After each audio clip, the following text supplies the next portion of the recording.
Hello guys, good morning good morning good morning. What's up, क्या हाल चाल है आप लोग के? हेलो गाइस, जो बच्चे लाइव देख रहे हैं मुझे ऑनलाइन, उनको भी गुड मॉर्निंग। मेरा स्क्रीन नहीं दिख रहा होगा आपको, एक मिनट रुक जाओ, स्क्रीन देख लेते हैं अपन। स्क्रीन चालू क्यों नहीं हुआ?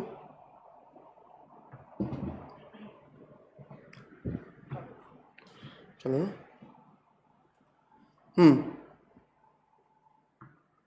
चलो स्टार्ट करें। यस, तो hi guys, I am C Yash Khandelwal and I hope you doing good. So guys, आज आपका ना हम लोग आज सेशन जो है इसका नाम है कैचअप सेशन। इसका नाम कैचअप सेशन क्यों है? क्योंकि हम लोग क्या कर रहे हैं कि लास्ट 4 दिन जो बच्चे क्लास नहीं कर पाए डीटी की, उनके लिए आज ये फर्स्ट डे है। ठीक है, आज हम लोग क्या करेंगे, लास्ट जो 4 डेज में पढ़ा हमने वो हम पूरा आज पढ़ लेंगे एक दिन में। सर क्या एक दिन में पूरा 4 दिन का पढ़ना पॉसिबल है? हाँ पॉसिबल है। देखो हुआ क्या है कि मैंने 4 दिन बहुत बेसिक चीजें पढ़ी है, ठीक है, और वो बेसिक चीजें कवर हो सकती है आज। बट उसके लिए एक चीज आपको करना पड़ेगा। अगर हम लोग ये चीज अगर आप लोग के लिए प्लान कर रहे हैं कैचअप सेशन, तो आप लोगों को भी एक अपनी मदद करना पड़ेगा, आपको सब लिखना पड़ेगा। जो मैंने आप आज पढ़ाऊंगा उसको मैं आपको पीडीएफ नोट्स दूंगा, जो हमारे 20 मार्क के टेलीग्राम ग्रुप पे आएगा, जो हमारा इंटर का ग्रुप है डीटी का, ठीक है, उसमें आएगा वो, उससे आपको लिखना पड़ेगा। हम आज क्लास में सिर्फ समझेंगे, ठीक है, जो भी मैं पढ़ाऊंगा वो समझना है सिर्फ आज, और वो सब लिख के लेके आना है घर से कल तक, ठीक है। बहुत ज्यादा नहीं होगा, बहुत कम ही है, क्योंकि बेटा हम लोग ने क्या किया है, 4 दिन बहुत ही बेसिक से बहुत ही स्लोली समझा हुआ है, ठीक है, बहुत एग्जाम्पल के साथ। आज हो सकता है वो उतने एग्जाम्पल ना ले, आज हम डायरेक्टली बातें करें कंसेप्ट की, पर हम जितनी बातें करेंगे आपको सब समझ में आएगी। अगर इन केस आपको कोई बात समझ में नहीं आई मुझे मेरी, कि सर ये कंसेप्ट समझ में नहीं आ रहा है, थोड़ा फास्ट हो रहा है, तो आप मुझे बोल सकते हो, ठीक है, कि सर ये वाला फिर से रिपीट कर दो, तो मैं रिपीट कर दूंगा। बट मोस्टली मैं इसी स्पीड में जाऊंगा जिससे आपको सारे कंसेप्ट समझ में आ जाए, ठीक है। अब मुझे बता दो, मेरी आवाज क्लियर है आप सबको एक बार? Yes, okay. बेटा जो ऑनलाइन बैठे हैं वो बता दो मुझे एक बार कि क्या अपन प्रॉपर है आपको ऑडियो वीडियो, तो मैं स्टार्ट करूं, है ना?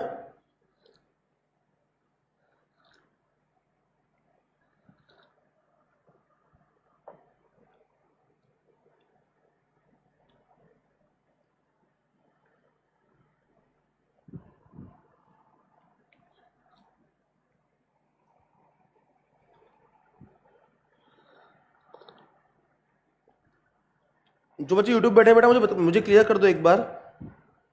यस, ऑल गुड, ठीक है, चलो लेट स्टार्ट। तो बेटा जो बच्चे आज फर्स्ट टाइम मुझे देख रहे हैं उनको बता दूं मैं कौन हूं। So guys, I am C Yash Khandelwal, I am new faculty for CA inter income tax, ठीक है। सर आप न्यू फैकल्टी हो क्या सर? आपने आज तक पहले पढ़ाया नहीं क्या? नहीं, ऐसा नहीं बेटा, मैं पिछले 4 साल से सीए फाइनल के स्टूडेंट्स को पढ़ा रहा हूँ। सीए फाइनल डीटी पढ़ाता हूँ मैं उनको, डायरेक्ट टैक्स ही पढ़ाता हूँ जो आपको पढ़ाने वाला हूँ। And I have taught more than 15,000 students in last 4 year, ठीक है। अच्छा सर, मैं यूट्यूब पे रिवीजन वीडियोस भी डालता हूँ बहुत सारे, and I have touched life of more than 1.2 lakh students in last 4 year through my YouTube videos, ठीक है। मेरे रिविजन बहुत फेमस है बेटा, क्या नाम से? स्मार्ट रिविजन नाम से फेमस है, ठीक है। एंड मेरे नोट्स है उसको मैं बोलता हूँ स्मार्ट नोट्स, ठीक है। So I am known among students for my smart notes and smart revision techniques, जो आपके इंटर के लिए मैं बहुत सारी चीजें करने वाला हूँ, ठीक है। Next, where I can make you fall in love with DT, ठीक है। आपको डीटी से प्यार हो सकता है बेटा मेरे साथ, ठीक है, यस, ऐसा हो सकता है, तो उसके लिए आपको थोड़ा बच के रहना पड़ेगा। सही, बैच की ड्यूरेशन क्या होने वाली है सर? देखो 160 आवर्स के आसपास होने वाली है, ठीक है। अच्छा सर, बुक्स कौन सी मिलेगी? आपको मिलेंगे sir smart notes and question bank. Sir smart notes कब मिलेंगे सर? आपको मिलेंगे बेटा वो एंड ऑफ द बैच में। Sir end of the batch क्यों सर, अभी क्यों नहीं सर? अगर मैंने अभी दे दिया ना बेटा तो आप कुछ लिखोगे नहीं, ठीक है। एंड मैं आपको हर चीज थ्योरी पूरी लिख के करवाने वाला हूँ, ईच एंड एवरीथिंग, ठीक है, क्लास में लिखने वाले हैं। अच्छा आप आज अपन जब पढ़ेंगे ना तो आप बोलोगे सर 4 दिन में इतना ही पढ़े अपन ने, मतलब बहुत ज्यादा पोर्शन तो हुआ नहीं है। तो ऐसा इसलिए कि बेटा हमने हर चीज लिखी है, ठीक है, तो लिखने में takes time, right. Question bank बेटा आपको नेक्स्ट 5-6 डेज में मिल जाना चाहिए, ठीक है। जो बच्चे ऑनलाइन देख रहे हैं उनको 7-8 डेज में मिलेगा, राइट। 2 वॉल्यूम्स में आएगा question bank volume 1 and volume 2। Sir 10 lectures YouTube पे डेमो रहने वाले शुरू में, ठीक है। PDF of first 10 lectures V-Smart Academy Telegram channel में मिल जाएगी आपको। एंड सारे अमेंडमेंट्स कवर्ड है for your exams September 25 and Jan 26, ठीक है। सारे अमेंडमेंट्स उसके लिए कवर्ड है इस वीडियो में, इस लेक्चर में, ठीक है। चलो डन। अब सर हम लोग किस तरीके से पढ़ाई करते हैं, ठीक है। जो बच्चे आज रिवीजन करने बैठे हैं उन लोग थोड़ा सा, उन लोग को ये पार्ट ऐसा लग सकता है कि यार हम तो ये देख चुके हैं, बट आपको देखना पड़ेगा बेटा, ये जो हम जिस तरीके से पढ़ते हैं ना वो बताना पड़ेगा बच्चों को। तो बेटा देखो हम लोग ने क्या किया कि हम जो हमारा टेक्निक है पढ़ने का उसको मैंने अभी यहाँ लिख के लेके आया हूँ, ठीक है। अब मैंने इसको भी बहुत मतलब अच्छे से लिखा है आपके लिए, बहुत क्रिएटिव तरीके से, ताकि आप लोग को ना मजा, ये भी देखने में मजा आए, ठीक है, ये भी बोर ना लगे, ठीक है। तो हम बेटा कभी भी कोई चैप्टर स्टार्ट करते हैं ना तो we take intro of the chapter, कि इंट्रो क्या है उसका पूरा, मतलब क्या पढ़ रहे हैं, क्यों पढ़ रहे हैं, हमारा रीजन क्या है पढ़ने के पीछे इसको। देन हम पूरा ओवरव्यू लेते हैं कि हम उस चैप्टर में क्या क्या पढ़ने वाले हैं, हम उस चैप्टर में क्या क्या पढ़ने वाले हैं, ठीक है। हम उसका ओवरव्यू लेते हैं पहले, ठीक है। अब वो लिया तो फिर हम जाते हैं complete conceptual clarity plus logics about the topics in class. जो भी टॉपिक पढ़ने वाले हैं उसका, जो भी कंसेप्ट पढ़ने वाले हैं उसका कंप्लीट कंसेप्चुअल क्लैरिटी देखते हैं अपन, प्लस लॉजिक समझते हैं कि क्यों आया ये, ऐसा हुआ तो क्यों हुआ, गवर्नमेंट का क्या इंटेंशन है इसके पीछे, राइट। उस बारे में बात करेंगे। आज ही हम जब पूरे सब्जेक्ट का ओवरव्यू लेंगे ना, हम तो पहले अभी चैप्टर के ओवरव्यू की बात कर रहे थे कि हम हर चैप्टर का ओवरव्यू लेते हैं, बट आज हम क्या करेंगे, आज पूरे सब्जेक्ट का ओवरव्यू भी लेंगे अपन, ठीक है, जिससे आपको समझ में आएगा क्या पढ़ने वाले हैं हम।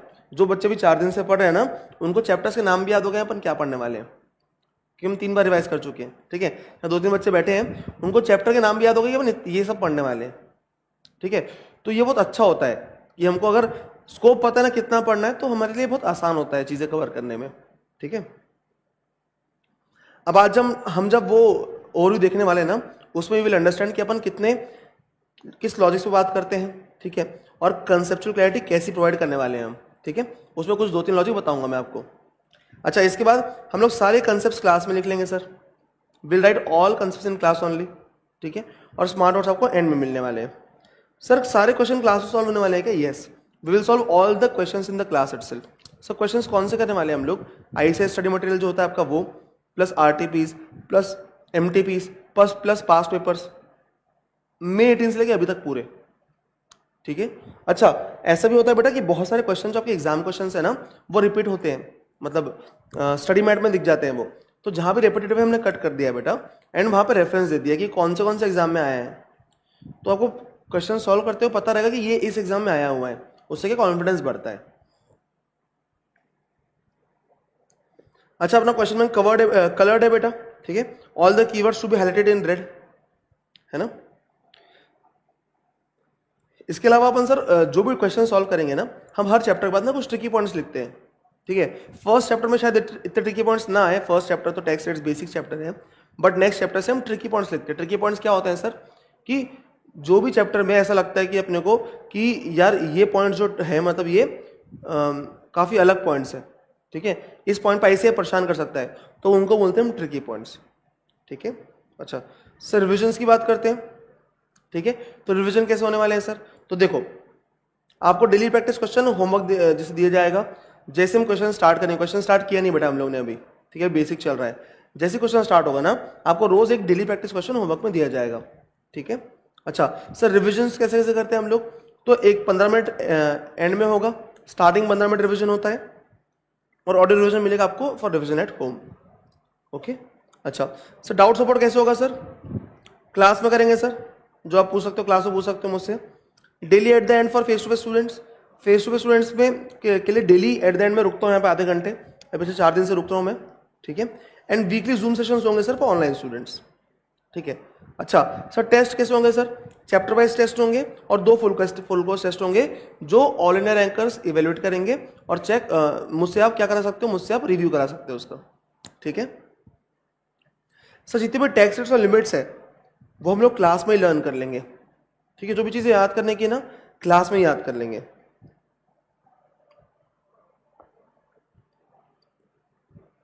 सीए फाइनल में बेटा हम लोगों ने बहुत इजी किया हुआ है इनकम टैक्स को। इंटर में बेटा 15 चैप्टर है, फाइनल में है 52 चैप्टर्स, ठीक है। तो फाइनल में हमने ऑलरेडी बहुत इजी किया हुआ बच्चों के लिए, तो इंटर में भी हम लोग बहुत इजी करने वाले हैं आप लोगों के लिए डीटी, ठीक है। DT will be very easy and very comfortable for you, okay. मेरा एक्सपर्टीज है sir in making vast subject like DT very concise and manageable, ठीक है।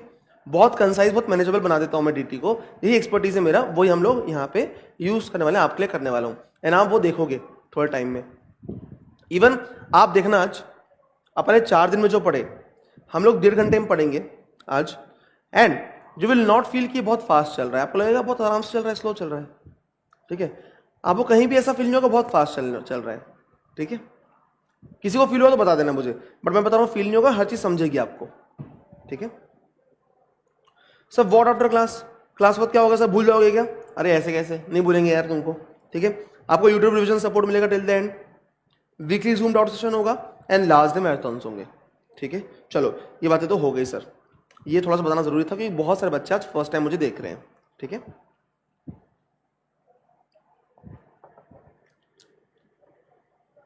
चलो आपका टैक्स सब्जेक्ट जो है बेटा, टैक्स 100 मार्क्स का है, ठीक है। It is about 100 marks. 100 में 70 मार्क्स थ्योरी होता है बेटा, 30 मार्क्स एमसीक्यू होते हैं।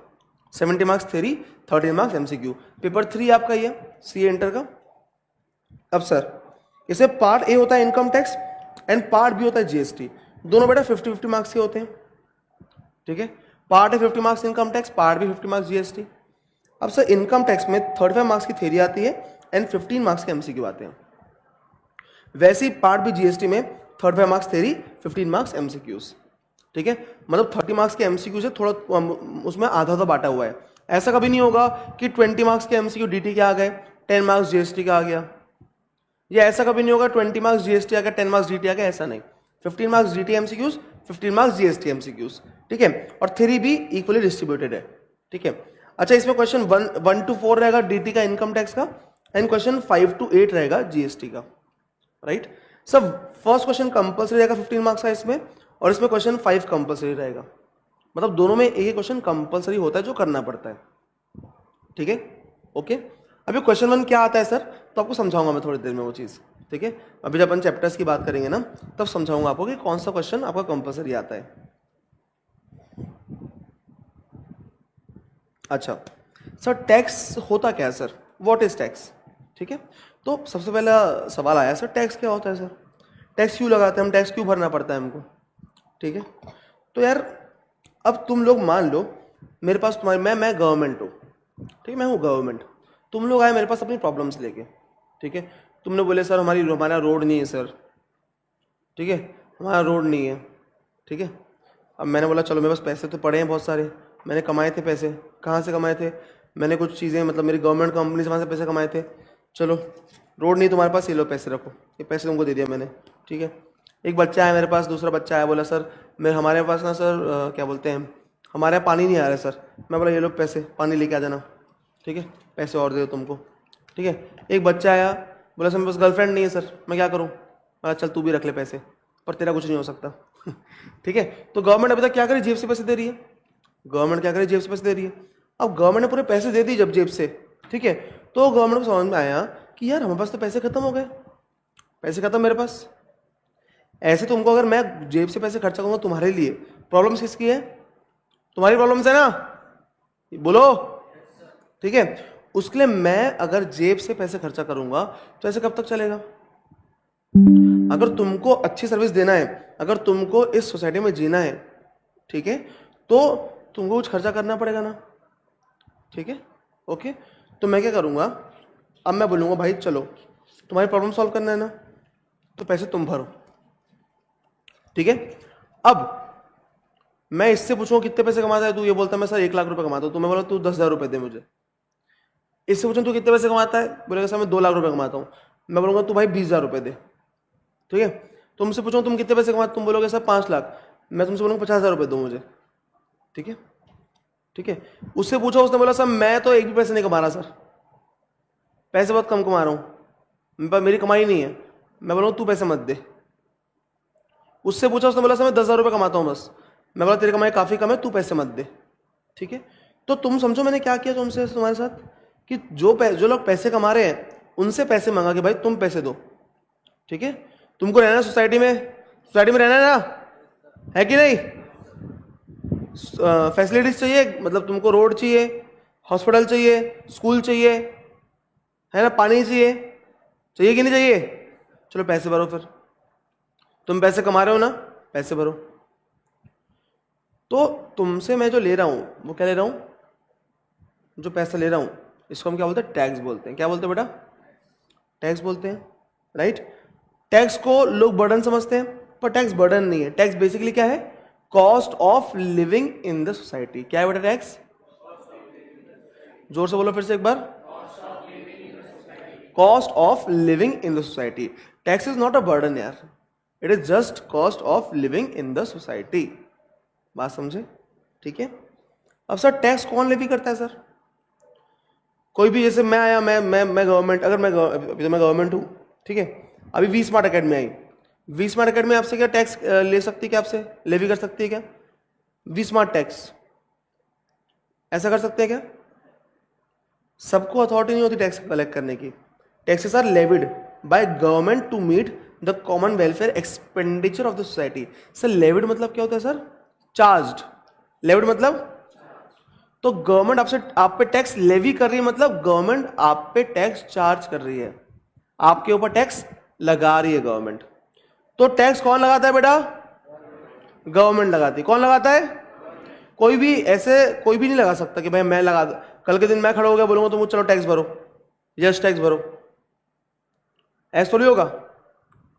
ठीक है, सिर्फ हमारे कॉन्स्टिट्यूशन ने पावर दी सिर्फ गवर्नमेंट को टैक्स लगाने की, उस बारे में आगे पढ़ेंगे हम अभी।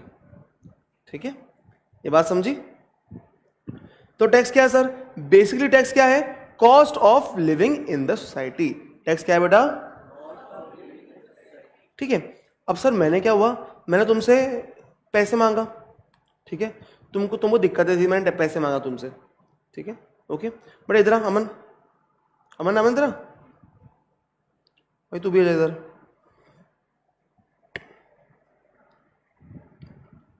अबे मान लो मेरे साथ इधर अमन खड़ा है और तेरा नाम क्या है भाई? वैभव। वैभव। देखो अमन और वैभव खड़े हैं, ठीक है। अब अमन की इनकम कितनी है? अमन की इनकम है सर 2 लाख रुपए, ठीक है। तो अमन से मैं कितने रुपए ले रहा हूँ? दे 20,000 रुपये दे मुझे, ठीक है। तो अमन से 20,000 रुपये टैक्स ले लिया मैंने, ठीक है। बट ये वैभव है, वैभव की इनकम ही नहीं है, ठीक है। तो मैं कैसे टैक्स मांगने? टैक्स दे चल भाई। सर इनकम ही नहीं है बोल रहा है, टैक्स कैसे दूं मैं? तो ना ठीक है मत दे टैक्स, ठीक है। अब मैंने इससे पैसे ले लिया पर इससे नहीं लिया, इससे लिया इससे नहीं लिया ना, तो यार गवर्नमेंट के साथ तो ऐसे बहुत दिक्कतें आएगी कि इंडिया में इतने सारे इनकम, मतलब इतने सारे लोग हैं बट सब लोग पैसे नहीं कमाते। इंडिया में इतने सारे लोग हैं बट सब पैसे नहीं कमाते, राइट, ठीक है।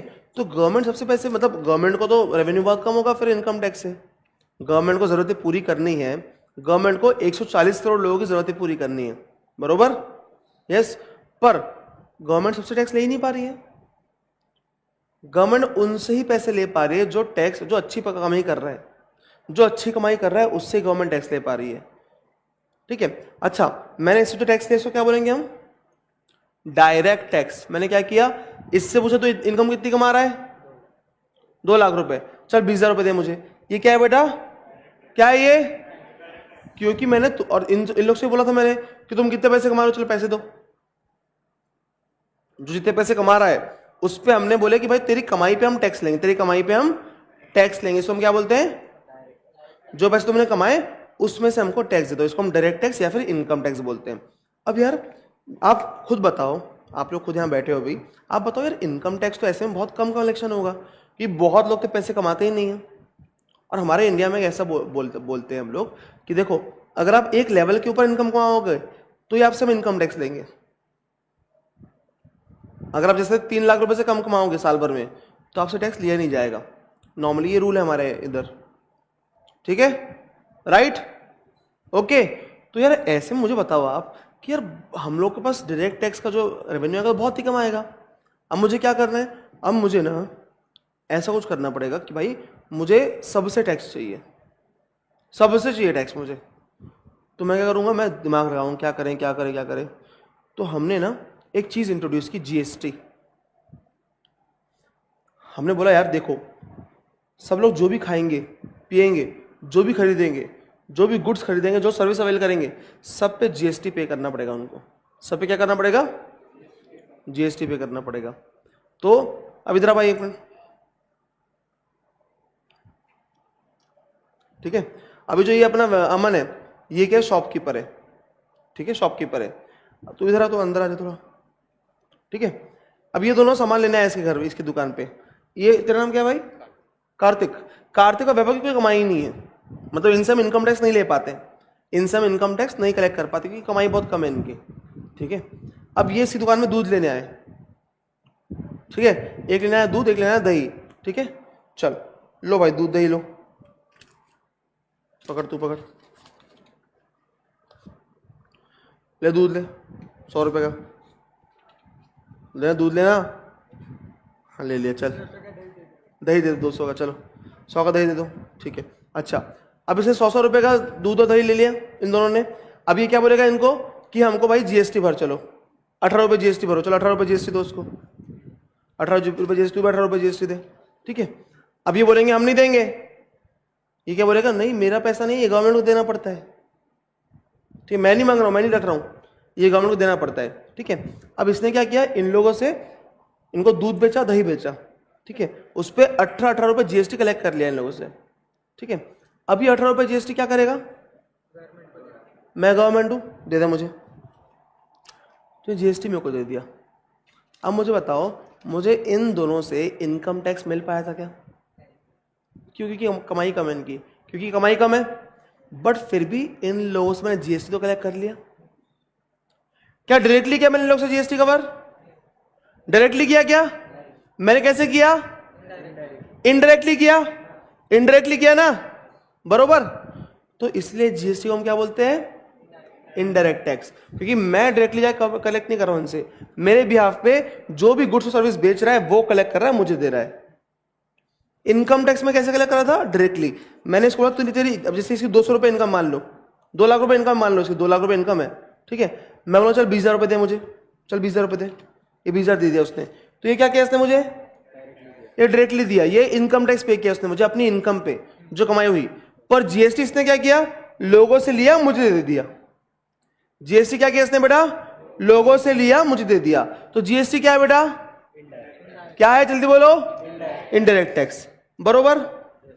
यस, बात समझी तुमको कि डायरेक्ट टैक्स और इनडायरेक्ट टैक्स क्या होता है बेटा?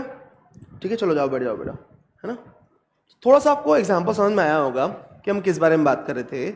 आप समझो अब, क्या डायरेक्ट टैक्स क्या होता है ना, ये गवर्नमेंट आपसे लेवी करती, आप पे लेवी करती है आपकी इनकम पे।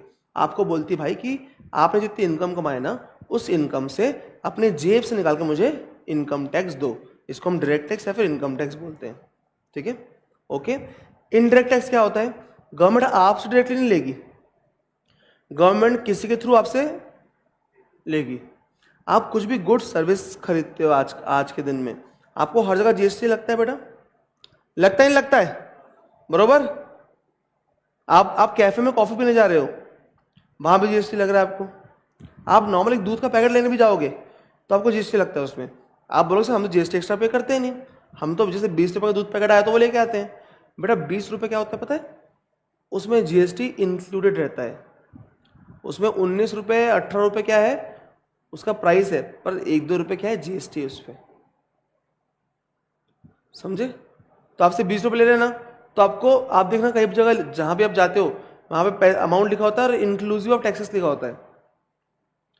ऐसा लिखा होता है, अपन मिंत्रा से बाय करते हैं कुछ चीजें तो इंक्लूसिव ऑफ टैक्सेस लिखा होता है, राइट। तो वो इंक्लूसिव ऑफ टैक्सेस क्या है? वो जीएसटी है। इन लोग जीएसटी कलेक्ट कर लेते हैं हर चीज पे आपसे। तो आप आज कुछ भी खरीदो, कुछ भी आप कुछ भी लो, आपको हर चीज पे जीएसटी लगता है। इसको हम क्या बोलते हैं बेटा? Indirect tax. क्या बोलते हैं? Indirect tax. क्योंकि आप गवर्नमेंट को पे नहीं कर रहे हो, आप किसे पे कर रहे हो? जिससे आप खरीद रहे हो, शॉपकीपर से, जो आपका, जिससे सर्विस ले रहे हो आप, या फिर जिससे गुड्स ले रहे हो, ठीक है। और वो दे रहा है किसको? गवर्नमेंट को, बरोबर। यस, ठीक है। अच्छा, हम लोग रेस्टोरेंट में जाते हैं, ठीक है, तो रेस्टोरेंट में 5% जीएसटी लगता है, 5% जीएसटी। हम लोग देखते हैं बहुत बार कि जीएसटी लगा है रेस्टोरेंट में। 2 चीजें, एक सर्विस चार्ज भी होता है, सर्विस चार्ज हटवाते हैं अपन लोग। अगर सर्विस चार्ज लगा होता है तुमको पता है कि नहीं पता है क्या? देखो, तुम बहुत भी कोई भी फैंसी रेस्टोरेंट में जाओगे ना, तो लोग ना अलग से 10% सर्विस चार्ज लगा देते हैं हमको। वो टैक्स नहीं होता, वो जो सर्विस कर रहे हैं लाके उसका चार्ज लगाते हैं उन लोग। तो हम लोग क्या कर सकते हैं पता है? वो सर्विस चार्ज हटवा सकते हैं। तुम उनको बोल सकते हो सर हमको सर्विस चार्ज नहीं पे करना है, तो हटा देते हैं जाके। बट आप देखना वहाँ पे जीएसटी लगा होता है। जैसे कॉफ़ी आपकी 80 रुपए की है, ठीक है, आपसे आके 85 रुपीज़ नहीं लेगा, आपसे 80 रुपये लेगा, पर आप अगर बिल देखोगे ना कभी तो उसमें अंदर जीएसटी का अमाउंट लिखा होता है, लिखा होता है। यस, आप शॉपिंग करके आए, जूडियो गए, जूडियो शॉपिंग करके आए, नहीं तो आप कहीं कोई लाइफस्टाइल गए, मिंत्रा, कहीं से भी शॉपिंग किया आपने, आप देखना इनवॉइस देखना उनका, आपको अमाउंट दिख रहा है कितना, 600 रुपये की टी शर्ट है, बरोबर। तो 600 रुपये की टी शर्ट में भी क्या रहता है, इंक्लूसिव ऑफ ऑल टैक्सेस, बरोबर। आज आप कोई भी आप प्राइस टैग देखना, कुछ भी आप आज खोल के मिंत्रा देखना, चलो आज एक काम करते हैं, मिंत्रा खोलते हैं, चलो।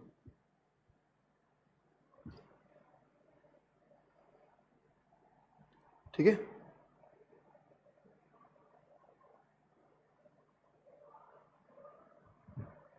देखो मिंत्रा खोले अपन ने, क्या प्राइस है बेटा इसका, 1149, क्या लिखा है देखो नीचे, इंक्लूसिव ऑफ ऑल टैक्सेस। इसमें जीएसटी क्या है, इन लोगों ने इंक्लूड किया हुआ है, बात समझे, है ना। आप कुछ भी खरीदोगे कहीं भी तो वो इंक्लूसिव ऑफ ऑल टैक्सेस रहेगा। देखो अभी इन कार्ट में ऐड करते हैं, सब बिल देखते हैं।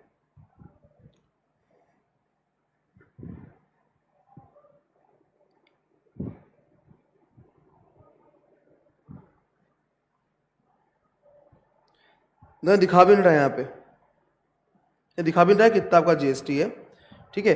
ऐसा क्यों पता है, क्योंकि अगर देखो ये अगर इसी टी शर्ट में क्या करता पता है, अगर ये लिखता है कि 1000 रुपये की टी शर्ट है और 150 रुपये टैक्स लगा हुआ है, अगर ऐसा लिखते हैं लोग 1000 रुपये की टी शर्ट है और 150 रुपये टैक्स लगा हुआ है, तो आप ना कहीं खरीदने से कतराते थोड़ा सा, आप बोलते यार इतना टैक्स क्यों भरे हम, जब टी शर्ट 1000 रुपये की है, हम जीएसटी ऊपर से क्यों भरे, महंगा लग रहा है हमको तो हम नहीं खरीदेंगे, ऐसा होता है।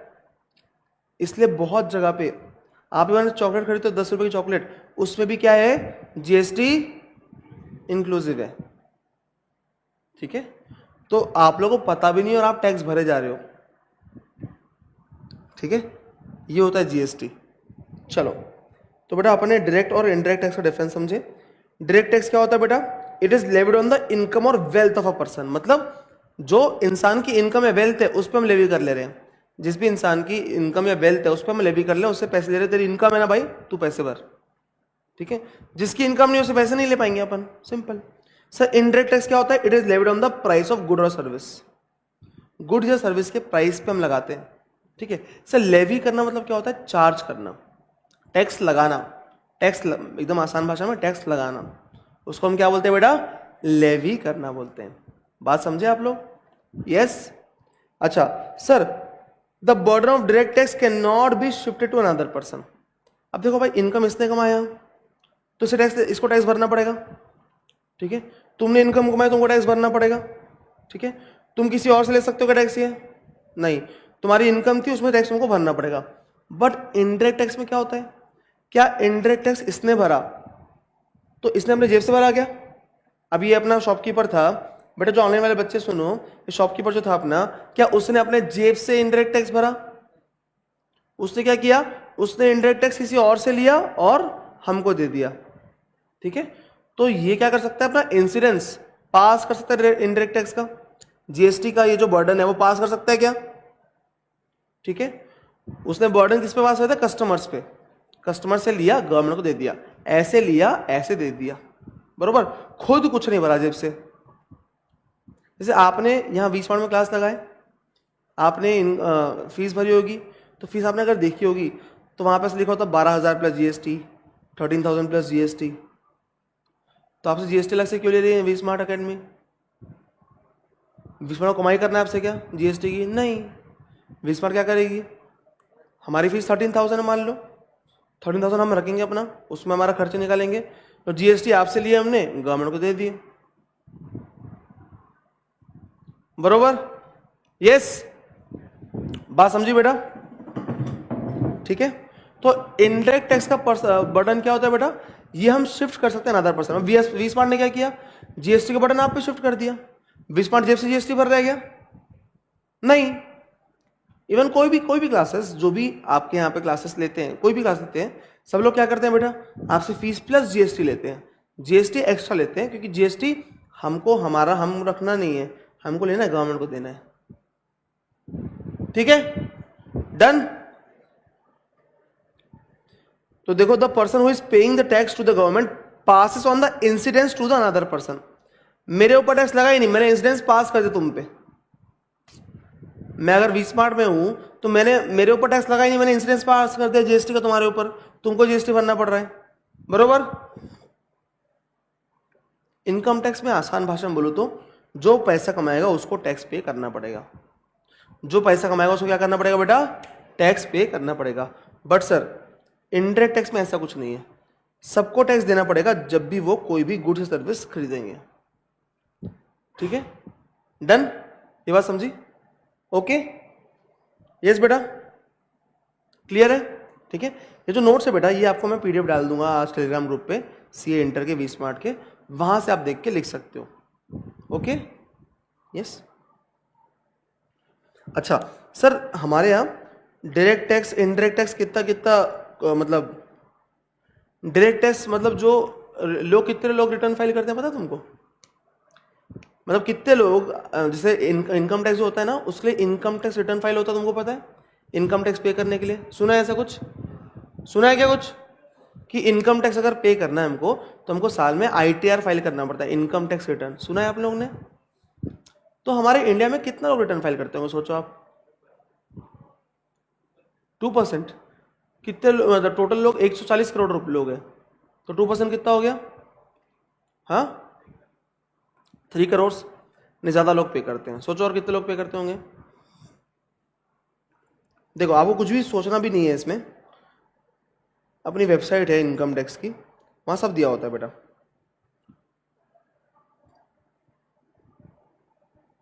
देखो लास्ट ईयर 8,86,70,203 पीपल ने रिटर्न फाइल किया है।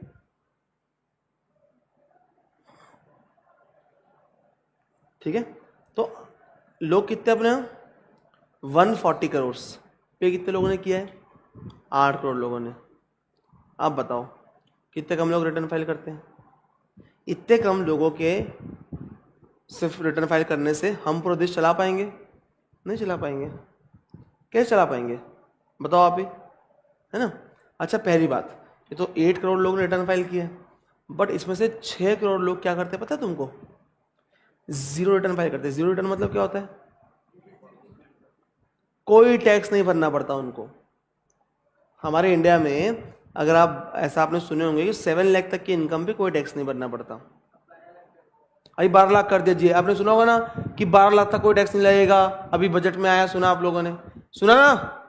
यस। तो अभी तक क्या होता है कि 7 लाख तक की इनकम पे कोई टैक्स नहीं लगता। तो मतलब 6 करोड़ लोग ऐसे जिनकी 7 लाख तक की इनकम है।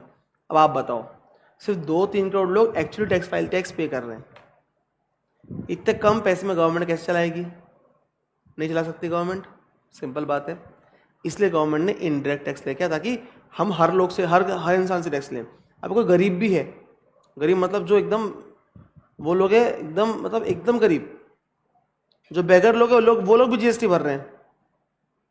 अब बेगर भी अगर मान लो कोई कहीं जाएगा खाना खाने, कुछ खाना खरीदेगा, वो कहीं से चावल खरीदे, कुछ भी खरीद रहा अगर, तो क्या लग रहा है उसको?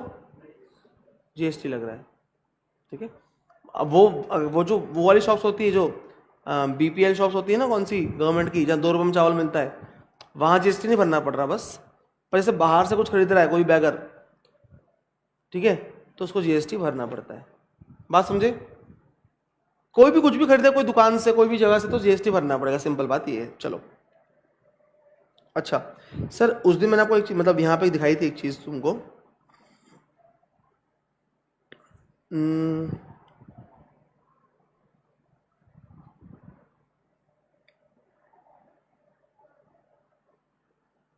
देखो ऐसे बजट बनता है हर साल। ठीक है, बजट तुमको पता है बजट क्या होता है? बजट पता है क्या? गवर्नमेंट क्या करती है बेटा? बजट निकालती है हर साल। ठीक है, ओके। तो बजट निकालती है गवर्नमेंट, तो ना उसमें बताती है गवर्नमेंट पूरा कि भाई कितने रुपए गवर्नमेंट पास आने वाले हैं पूरे साल में, कितना गवर्नमेंट पे करने वाली है। और जो अमेंडमेंट्स होते हैं, अमेंडमेंट सुना है आपने? अमेंडमेंट्स होते हैं जो चेंजेस होते हैं, वो बजट के थ्रू ही आते हैं। सारे किसके आते हैं? कैसे आते हैं बेटा? बजट के थ्रू आते हैं, राइट। तो यहाँ पर एक बहुत चीज़ अच्छी दी हुई है कि आपकी पूरे इंडिया में पैसा कहाँ से आता है बेटा। Where rupee comes from, where rupee goes to. देखो अब बेटा यहाँ पे ना दो चीजें हैं। अच्छा सर इनकम टैक्स कौन कौन पे करता है? हम लोग इंडिविजुअल तो करते हैं, और कौन करता है सर? कंपनीज करती है। ठीक है, तो दो टैक्स होते हैं बेटा, एक पर्सनल इनकम टैक्स, एक कॉर्पोरेट इनकम टैक्स। कौन से होते हैं? दो होते हैं बेटा, क्या क्या? एक पर्सनल इनकम टैक्स और दूसरा कॉर्पोरेट इनकम टैक्स। ठीक है, तो सर हमारा पैसा कहाँ कहाँ से आ रहा है इंडिया में? देखो इनकम टैक्स आ रहा है 22%, यूनियन एक्साइज ड्यूटी से आ रहा है, जीएसटी अदर टैक्स से आ रहा है, जीएसटी से। ठीक है, कॉर्पोरेशन टैक्स से आ रहा है। अच्छा जीएसटी मतलब क्या होता है बेटा? Goods and service taxes. तुमको पता होगा, ये फुल फॉर्म पता होगा ना जीएसटी का, पता है कि नहीं पता है? यस। कस्टम से आ रहा है 4%, नॉन डेट कैपिटल रिसीट से 1%, non tax receipts 9% and borrowing and other liabilities 24%। मुझे बताओ कि हम लोग बोरोइंग लेते हैं क्या सर? क्यों बोरोइंग ले रहे हैं अपन? क्योंकि सर अभी भी जो टैक्स से पैसा आ रहा है वो पूरा नहीं हो पा रहा है हमको, तो हमको हर साल बोरोइंग लेना पड़ता है। हर साल बाहर से हमको वर्ल्ड बैंक से या आईएमएफ से बोरोइंग लेना पड़ता है। ठीक है, क्योंकि जो पैसा आ रहा है बेटा वो पूरा नहीं हो पाता हमारे लिए। अच्छा ये पैसा जा कहाँ है सर? सबसे पहले तो 20% जा रहा है इंटरेस्ट पेमेंट है। बोरोइंग लिए तो पैसे पे करना पड़ेगा ना, इंटरेस्ट पे करना पड़ेगा ना, बरोबर? ठीक है, तो इंटरेस्ट पेमेंट में जा रहा है 20%। ठीक है, सेंट्रल सेक्टर स्कीम, अलग अलग स्कीम होती है बेटा सेंट्रल की, से वो वाली पे अभी वो स्कीम थी वो घर बनाओ योजना। ठीक है, वो जो मतलब 15 वो 2.5 लाख रुपए मिलते थे सबको घर बनाने के लिए। तुमको पता है जितने भी लोग गरीब लोग हैं इंडिया में, जितने भी बिलो पॉवर्टी लाइन लोग हैं, उनको 2.5 लाख रुपए मिले घर बनाने के लिए पिछले 5 साल पहले। तुमको पता है ये बात? क्या बोल रहे हो? लाडली बहन योजना और ऐसी बहुत सारी स्कीम होती है अलग अलग। ठीक है, अभी महाराष्ट्र में वो लाडली बहन योजना लेके आए थे इन लोग। ठीक है, ओके, उस कारण से इलेक्शन जीते इन लोग। तो सब पैसा कहाँ जाता है? ये टैक्स वगैरह से आता है, पैसा यहाँ जाता है स्कीम्स में। सब्सिडी होती है बेटा, सब्सिडी बहुत लोगों को सब्सिडी मिलती है। ठीक है, डिफेंस में 8% लगता है। अपनी आर्मी जो खड़ी है वहाँ पे बॉर्डर पे लड़ाई करने, उनके लिए पैसा लगता है ना। आर्मी में गन लगती है, मशीन लगती है, चीज़ें लगती है, उनके रहने खाने के पैसे लगते हैं। ठीक है, हमारे पास जो पैसा आता है उसमें बहुत सारा पैसा किसको जाता है बेटा? स्टेट को जाता है, स्टेट को, उनको पैसे देना पड़ता है। Finance commission and other transfers. ठीक है, ओके, कमीशन देना पड़ता है। Centrally sponsored scheme, other expenditure, pension. ठीक है बेटा, रोड बनती है, हॉस्पिटल्स बनते हैं, कितनी चीज़ें फ्री है। हॉस्पिटल्स, गवर्नमेंट हॉस्पिटल्स फ्री है। रोड में अपना फ्री में चलने मिलता है। क्यों मिल रहा है चलने? क्योंकि हम टैक्स पे कर रहे हैं। ठीक है, और क्या होता है सर? पानी मिलता है हमको फ्री में, घर पे पानी आता है ना। ठीक है, और क्या आता है फ्री में? आपको क्या मिलता है फ्री में बताओ? गवर्नमेंट स्कूल्स फ्री है।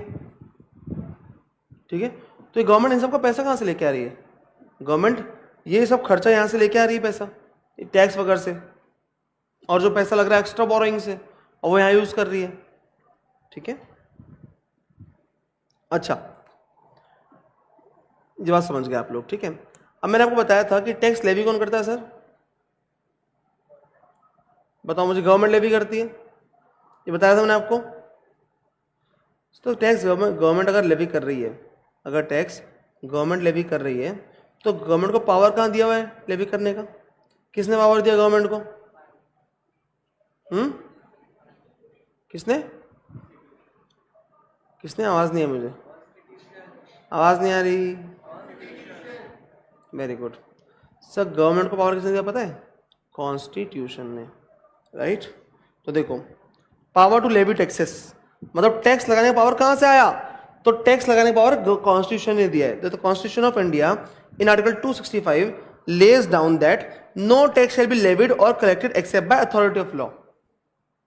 जो अथॉरिटी ऑफ लॉ है वही टैक्स लेवी और कलेक्ट कर सकते हैं, वही टैक्स लेवी और कलेक्ट कर सकते हैं, बरोबर, वही कर सकते हैं। अच्छा, तो कॉन्स्टिट्यूशन ऑफ इंडिया ने पावर किसको दिया है? कौन सी अथॉरिटी ऑफ लॉ को दिया है? तो the constitution of India gives the power to levy and collect taxes direct और indirect to central and state government. Sir, तो सेंट्रल गवर्नमेंट और स्टेट गवर्नमेंट को पावर दिया गया है लेवी एंड कलेक्ट टैक्सेस का। ठीक है, लेवी मतलब टैक्स चार्ज करना आप पे, और कलेक्ट टैक्स करना मतलब टैक्स आपसे कलेक्ट करना, कलेक्ट मतलब कलेक्ट, आपसे टैक्स लेना, ठीक है। आपकी इनकम पे आपके ऊपर टैक्स लगाने को क्या बोलते हैं हम? लेवी करना बोलते हैं। क्या बोलते हैं बेटा? लेवी करना। टैक्स लेवी करते हैं पहले, गवर्नमेंट लेवी करती है, फिर आपसे क्या करती है? कलेक्ट करती है, बरोबर? यस, ओके, चलो।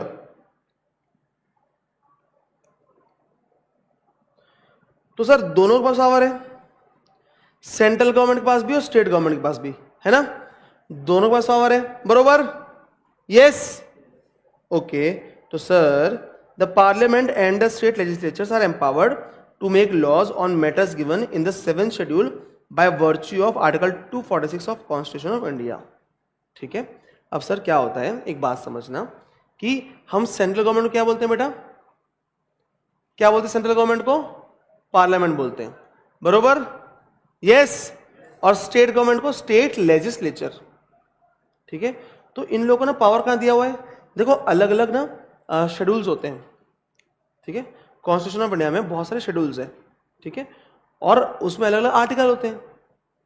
तो आर्टिकल 246 में दिया है 7 शेड्यूल में, ठीक है, टैक्स लगाने का पावर, ओके।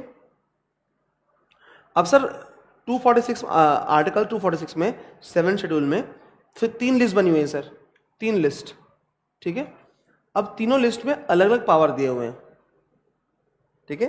तो 7 schedule to article 246 contains 3 list which enumerate describes the matter under which parliament and state legislatures have the authority to make laws, ठीक है। बेटा एक बात समझो, यहाँ पर तुमको ऐसा आर्टिकल 246 7 शेड्यूल पढ़ के एकदम थोड़ा अजीब लग रहा होगा सुन के कि ये क्या है सर। तो नथिंग, जस्ट ये क्या है पता है, एक मतलब एक आर्टिकल नंबर है 246, ठीक है। कौन सा आर्टिकल? 246, 7 शेड्यूल। पूरे कॉन्स्टिट्यूशन में बहुत सारे शेड्यूल्स हैं, ठीक है, उसका 7 शेड्यूल का आर्टिकल 246, वहां पे कुछ लिस्ट बनी हुई है।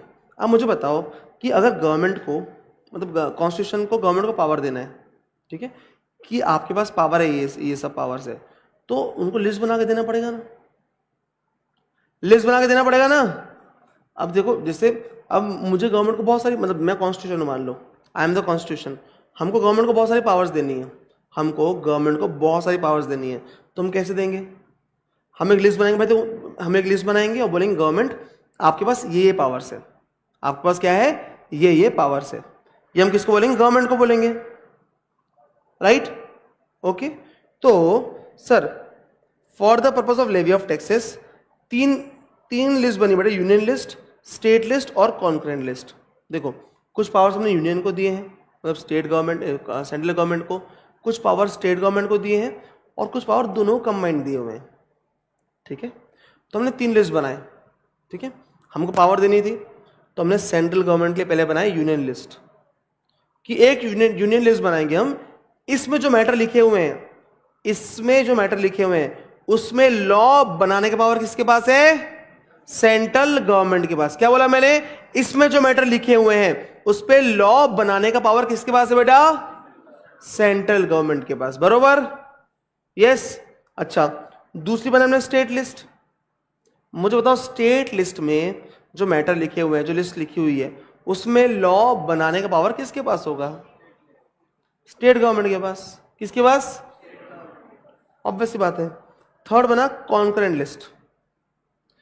कॉन्करेंट मतलब अब ये लिस्ट पर जो आइटम लिखे हैं ना, इसमें दोनों लोग के पास पावर है, मतलब क्या बोलते हैं, इस लिस्ट में जो मैटर लिखे हुए हैं उस पर लॉ दोनों बना सकते हैं, सेंट्रल गवर्नमेंट भी स्टेट गवर्नमेंट भी। ये कॉन्करेंट लिस्ट है, इसमें दोनों बना सकते हैं। Both parliament and state legislature have power to make laws on the matters given in this list, ठीक है। तो सर 3 लिस्ट दी हुई है, ठीक है, 3 लिस्ट दी हुई है। कौन सी सर?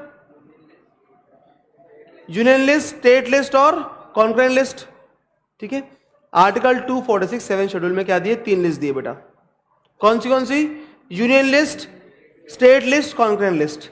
अब इनमें क्या दिए? बेसिकली पावर दिए कि सेंट्रल गवर्नमेंट पास कौन से पावर है, किस किस मैटर पे लॉ बना सकते सेंट्रल गवर्नमेंट। स्टेट गवर्नमेंट के पास कौन से पावर है, किस किस मैटर में स्टेट गवर्नमेंट अपने लॉ बना सकती है।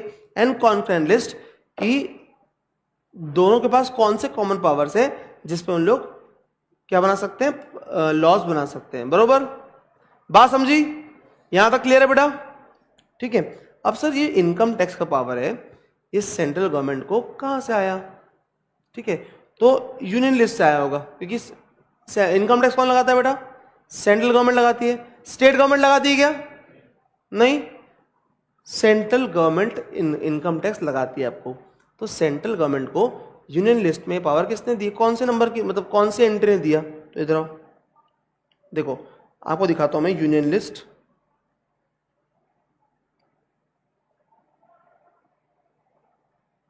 ठीक है, देखो 7 शेड्यूल आर्टिकल 246 दिख रहा है तुमको, है ना? रिलेटेड जो बात किया था अपन ने। ठीक है, लिस्ट 1 यूनियन लिस्ट। ठीक है, अब यूनियन लिस्ट में कहीं ना कहीं एंट्री दी होगी कोई ना कोई, जहां पे इनकम टैक्स की पावर लिखी होगी।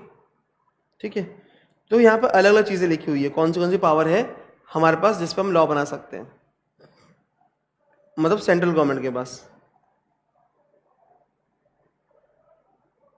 देखो आया देखो, एंट्री नंबर 82 दिख रही है तुमको? क्या लिखा है? Taxes on income other than agricultural income. Taxes on income other than, मतलब एग्रीकल्चर इनकम पे आप टैक्स नहीं लगा सकते, बाकी इनकम पे आप टैक्स लगा सकते हो। ये पावर कहां दिया हमको? एंट्री नंबर 82 में ऑफ 7 शेड्यूल। ठीक है, entry number 82 of article 246 of 7 schedule. ठीक है, ठीक है।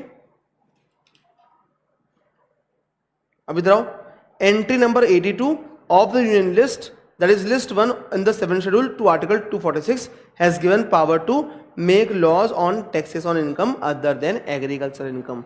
ये पढ़े हमने बेटा, अब भी हमने वो लिस्ट खोल के देखी, यूनियन लिस्ट। यस, है ना? वहां दिखा तुमको ये चीज?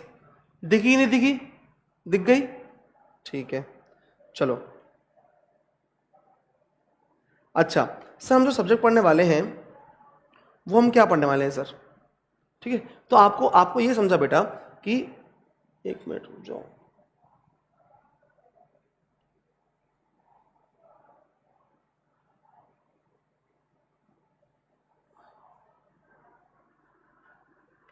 आपको ये समझा कि इनकम टैक्स और जीएसटी में डिफरेंस क्या होता है? ये बात समझी? हमने क्या क्या पढ़ा अभी तक? देखो हमने क्या क्या पढ़ा अभी तक? इनकम टैक्स और जीएसटी में डिफरेंस क्या है? ठीक है, डायरेक्ट टैक्स इनडायरेक्ट टैक्स में डिफरेंस क्या है, समझे हमने? Okay okay. Power to levy taxes, कौन किसके पास पावर है टैक्स लगाने का? आपको टैक्स लगाने का पावर किसके पास है, वो पढ़े हमने। एंड हमने पढ़ा सर कि for the purpose of levy of taxes, ठीक है, हमारे पास 3 लिस्ट है, उसमें किसको किसको पावर दिए हुए हैं। अब मुझे बताओ, आपको पता है क्या कि सबसे ज्यादा टैक्स कौन भरता है इंडिया में? सबसे ज्यादा टैक्स कौन भरता है इंडिया में? शाहरुख खान भरता है। देखा था वो फोटो, देखा था वो इंस्टाग्राम पे आया था ना, दिखाया था। तो तू आया था फर्स्ट डे क्या? अगर तू मत बताना आंसर, क्यों बेटा? देखो आपने कहीं फोटो देखो इंस्टाग्राम वगैरह पे? नहीं देखो, इधर आओ।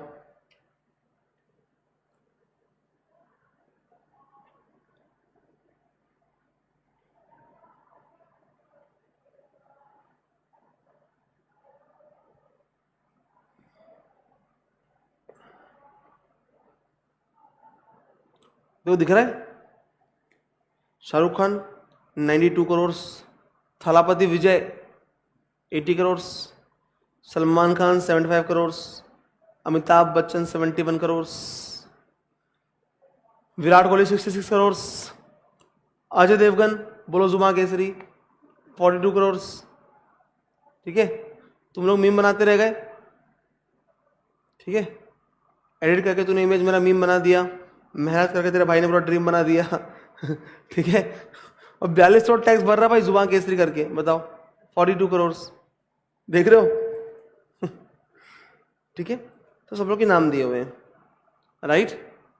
ओके, तो अब मुझे बताओ सर, यहां पे अदानी अंबानी क्यों नहीं है? तुम्हें बता, आप बताओ, आप लोग बताओ जो नए आए हैं, बताओ बेटा, अदानी अंबानी क्यों नहीं बेटा यहाँ पे? ऐसे तो Ambani Mukesh Ambani richest man of India बोलते हैं अपन अंबानी को, अदानी को, तो इन लोग क्यों नहीं आ रहे इसमें बताओ? Very good. उनकी कंपनी टैक्स पे करती है, वो टैक्स नहीं पे करते। मतलब बेसिकली उन लोग अपनी इनकम जो दिखाते हैं ना बेटा, वो कंपनी के नाम पे दिखाते हैं, कंपनी नाम पे इनकम टैक्स दिखाते हैं और खुद क्या करते हैं, कम टैक्स पे करते हैं। ठीक है, अपनी पूरी इनकम कंपनी की दिखाते हैं और पूरे खर्चे, अपने जो भी खर्चे हैं वो कंपनी में डाल देते हैं। ऐसा क्यों करते सर उन लोग? रिडक्शन किसका मिलेगा? खर्चे का मिलेगा। और क्या, और क्या? अच्छा आंसर है कि रिडक्शन मिलता है खर्चे का। और क्या आंसर हो सकता है इस चीज का कि लोग ऐसा क्यों करते हैं? एग्जाम्पल दो एक बात का एग्जाम्पल। जैसे मान लो मुकेश अंबानी अगर 10 करोड़ रुपए कमा रहा है, कितने? 10 करोड़ रुपए कमा रहा है, तो उसको टैक्स कितना पे करना पड़ेगा पता है? करो 10 करोड़ पे 30% करो। लिखो, कैलकुलेटर निकालो अपना। 10 करोड़ इंटू 30% प्लस करो 37% प्लस करो 4%, कितना हो गया? 4,27,44,000 बरोबर। ये अगर मुकेश अंबानी ने 10 करोड़ रुपए कमाया तो उसको इतना टैक्स पे करना पड़ेगा, कितना? 4,27,44,000। सबका आया बेटा? करो 10 करोड़ इंटू 30%, करो फिर से 10 करोड़। कैलकुलेटर ढूंढ रहे हो बेटा? फोन से कर लो ना अब तक। ठीक है, 10 करोड़ इंटू 30% किया, प्लस करो 37%, प्लस करो 4%। आया 4 करोड़ के ऊपर आया टैक्स।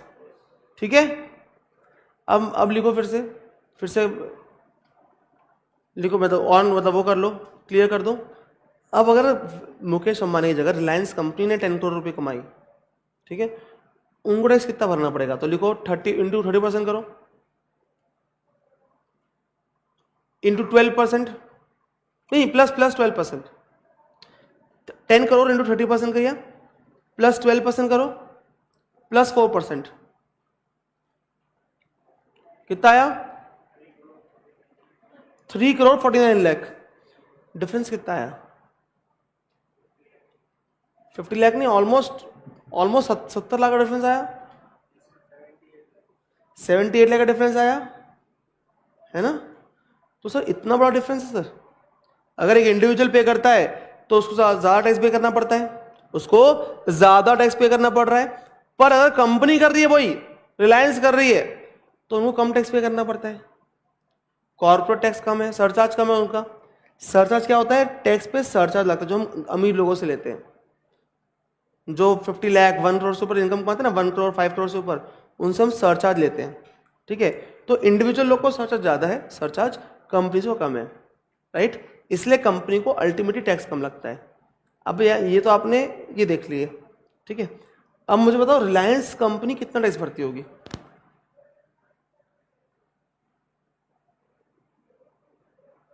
₹100 करोड़, 200 करोड़, 300 करोड़, 500 करोड़, तो हाँ 1,000 करोड़। तू मैं बता, तू पढ़ के आया फर्स्ट डे। 1,000 करोड़, 2,000 करोड़, 5,000 करोड़, और कितने भरती होगी?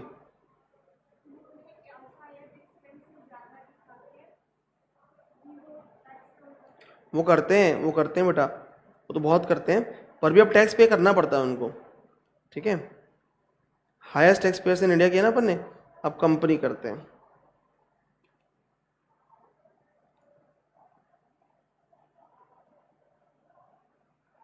कितना भरी कंपनी टैक्स बताओ? 25,707 करोड़ रुपीज। 25,000 करोड़ रुपए टैक्स भरे कंपनी ने। 25,000 करोड़। व्हाट द फन, है ना? है ना?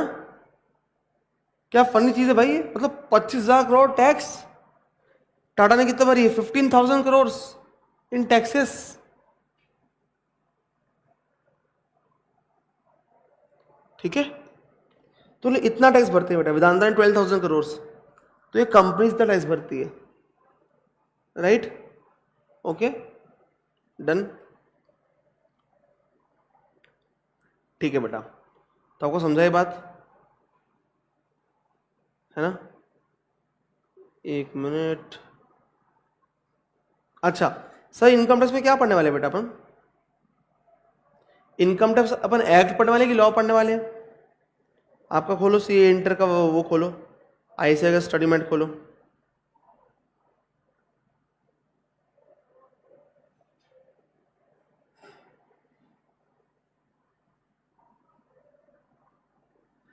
क्या नाम है सब्जेक्ट का? इनकम टैक्स लॉ है। अपन एक्ट पढ़ रहे हैं लॉ पढ़ रहे हैं? तो लॉ में और एक्ट में डिफरेंस क्या है फिर? लॉ में और एक्ट में डिफरेंस क्या है बताओ? देखो, लॉ होता है वाइडर बट टैक्स होता है नैरोअर। लॉ में क्या क्या आता है पता है आपको? लॉ में आता है लॉ कंटेन्स एक्ट, मतलब income tax act, rules, notification, circular, annual finance act, legal decision of courts, ये सब आता है इनकम टैक्स लॉ में। एक्ट क्या है sir? Act is just a part of law. Income tax act क्या है बेटा? It is a part of law. But law में एक्ट भी आ रहा है, रूल्स भी आ रहा है, notification, circular, annual finance act and legal decision of courts, ये सब आता है। ठीक है, समझे? अब सर हम लोग इनकम टैक्स लॉ जो पढ़ने वाले हैं, हम लोग इनकम टैक्स लॉ पढ़ने वाले हैं, उसमें अपन चैप्टर्स कौन से पढ़ने वाले हैं? तो एक बार अपन ओवरव्यू देखते हैं। ठीक है, एक बार अपन ओवरव्यू देखते हैं पूरा कि अपन क्या क्या पढ़ने वाले हैं, तो आपको थोड़ी अंडरस्टैंडिंग आएगी कि अपन लोग अच्छा अपना ये स्कोप है पढ़ने का। ठीक है, ठीक है। तूने भाई डेमो किया, कितने ने डेमो किया? अभी 4 दिन किया डेमो? अच्छा, देखो जिसका भी किया हो, मुझे नहीं पता जिसका भी किया है, देखो पता कितने चैप्टर है? नहीं? तो चैप्टर की बात, मतलब ऐसे चैप्टर का बताया नहीं है। अच्छा, कोई बात नहीं, ठीक है, ओके। देखो, तो मोस्टली जिससे मैं ये चीज़ें करता हूँ, मोस्टली कोई करता नहीं है। हम स्टार्टिंग में समझते हैं मतलब चैप्टर क्या क्या हो सकते हैं, ठीक है, और क्या पढ़ने वाले हैं अपन, तो उससे बहुत ज़्यादा अपने को ओवरव्यू अच्छा मिलता है उससे। आप बेटा आप लोग इधर आ जाओ, मेरे से मुझे आंसर करना पड़ेगा आप लोगों को। इधर आ जाओ, उधर मत बैठो, ठीक है, इधर आ जाओ थोड़े सब लोग। आप भी आ जाओ बेटा, आप इधर सामने आ जाओ ना, खाली नहीं सीट पूरी, ठीक है। तुम भी इधर आ जाओ बेटा, सामने आ जाओ।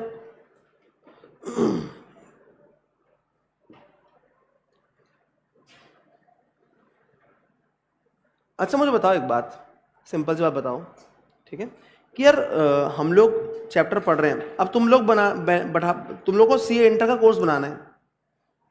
तुम लोग को क्या बनाना है बेटा? सीए इंटर का कोर्स, राइट? मेरे साथ बनाओगे कोर्स तुम लोग? क्या कोर्स बनाओगे मेरे साथ? क्या बनाए? चलो साथ में, यस।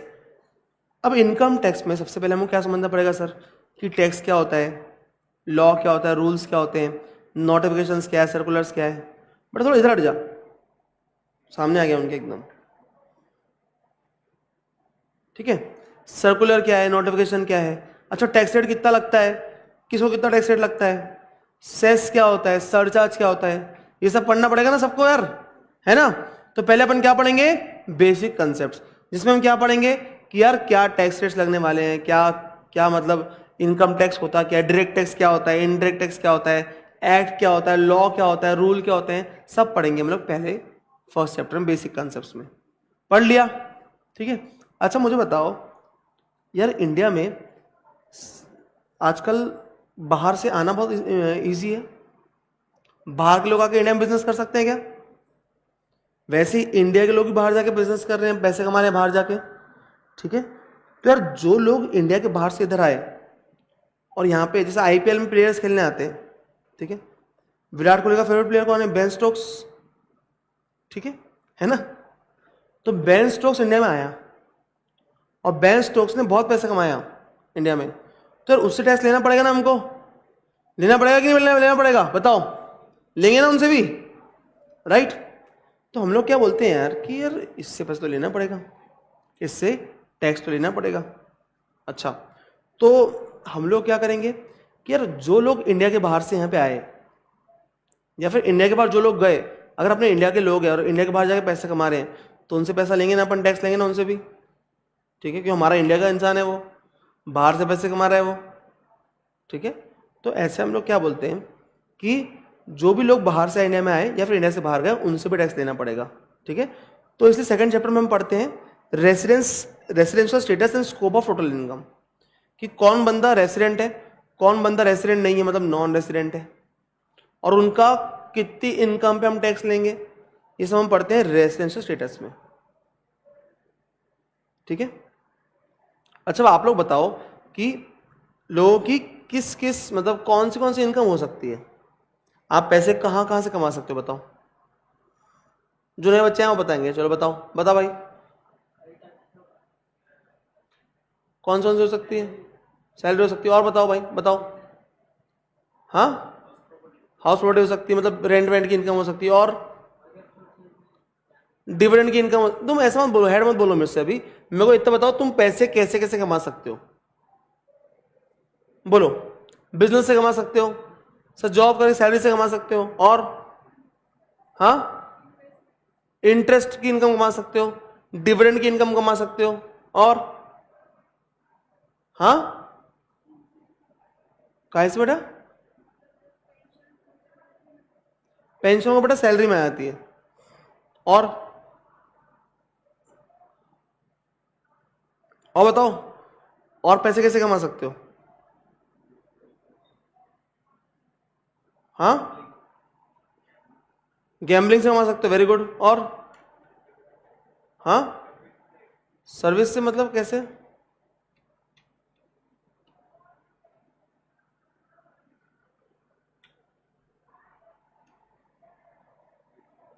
हाँ ट्रेडिंग से कमा सकते हो, ठीक है।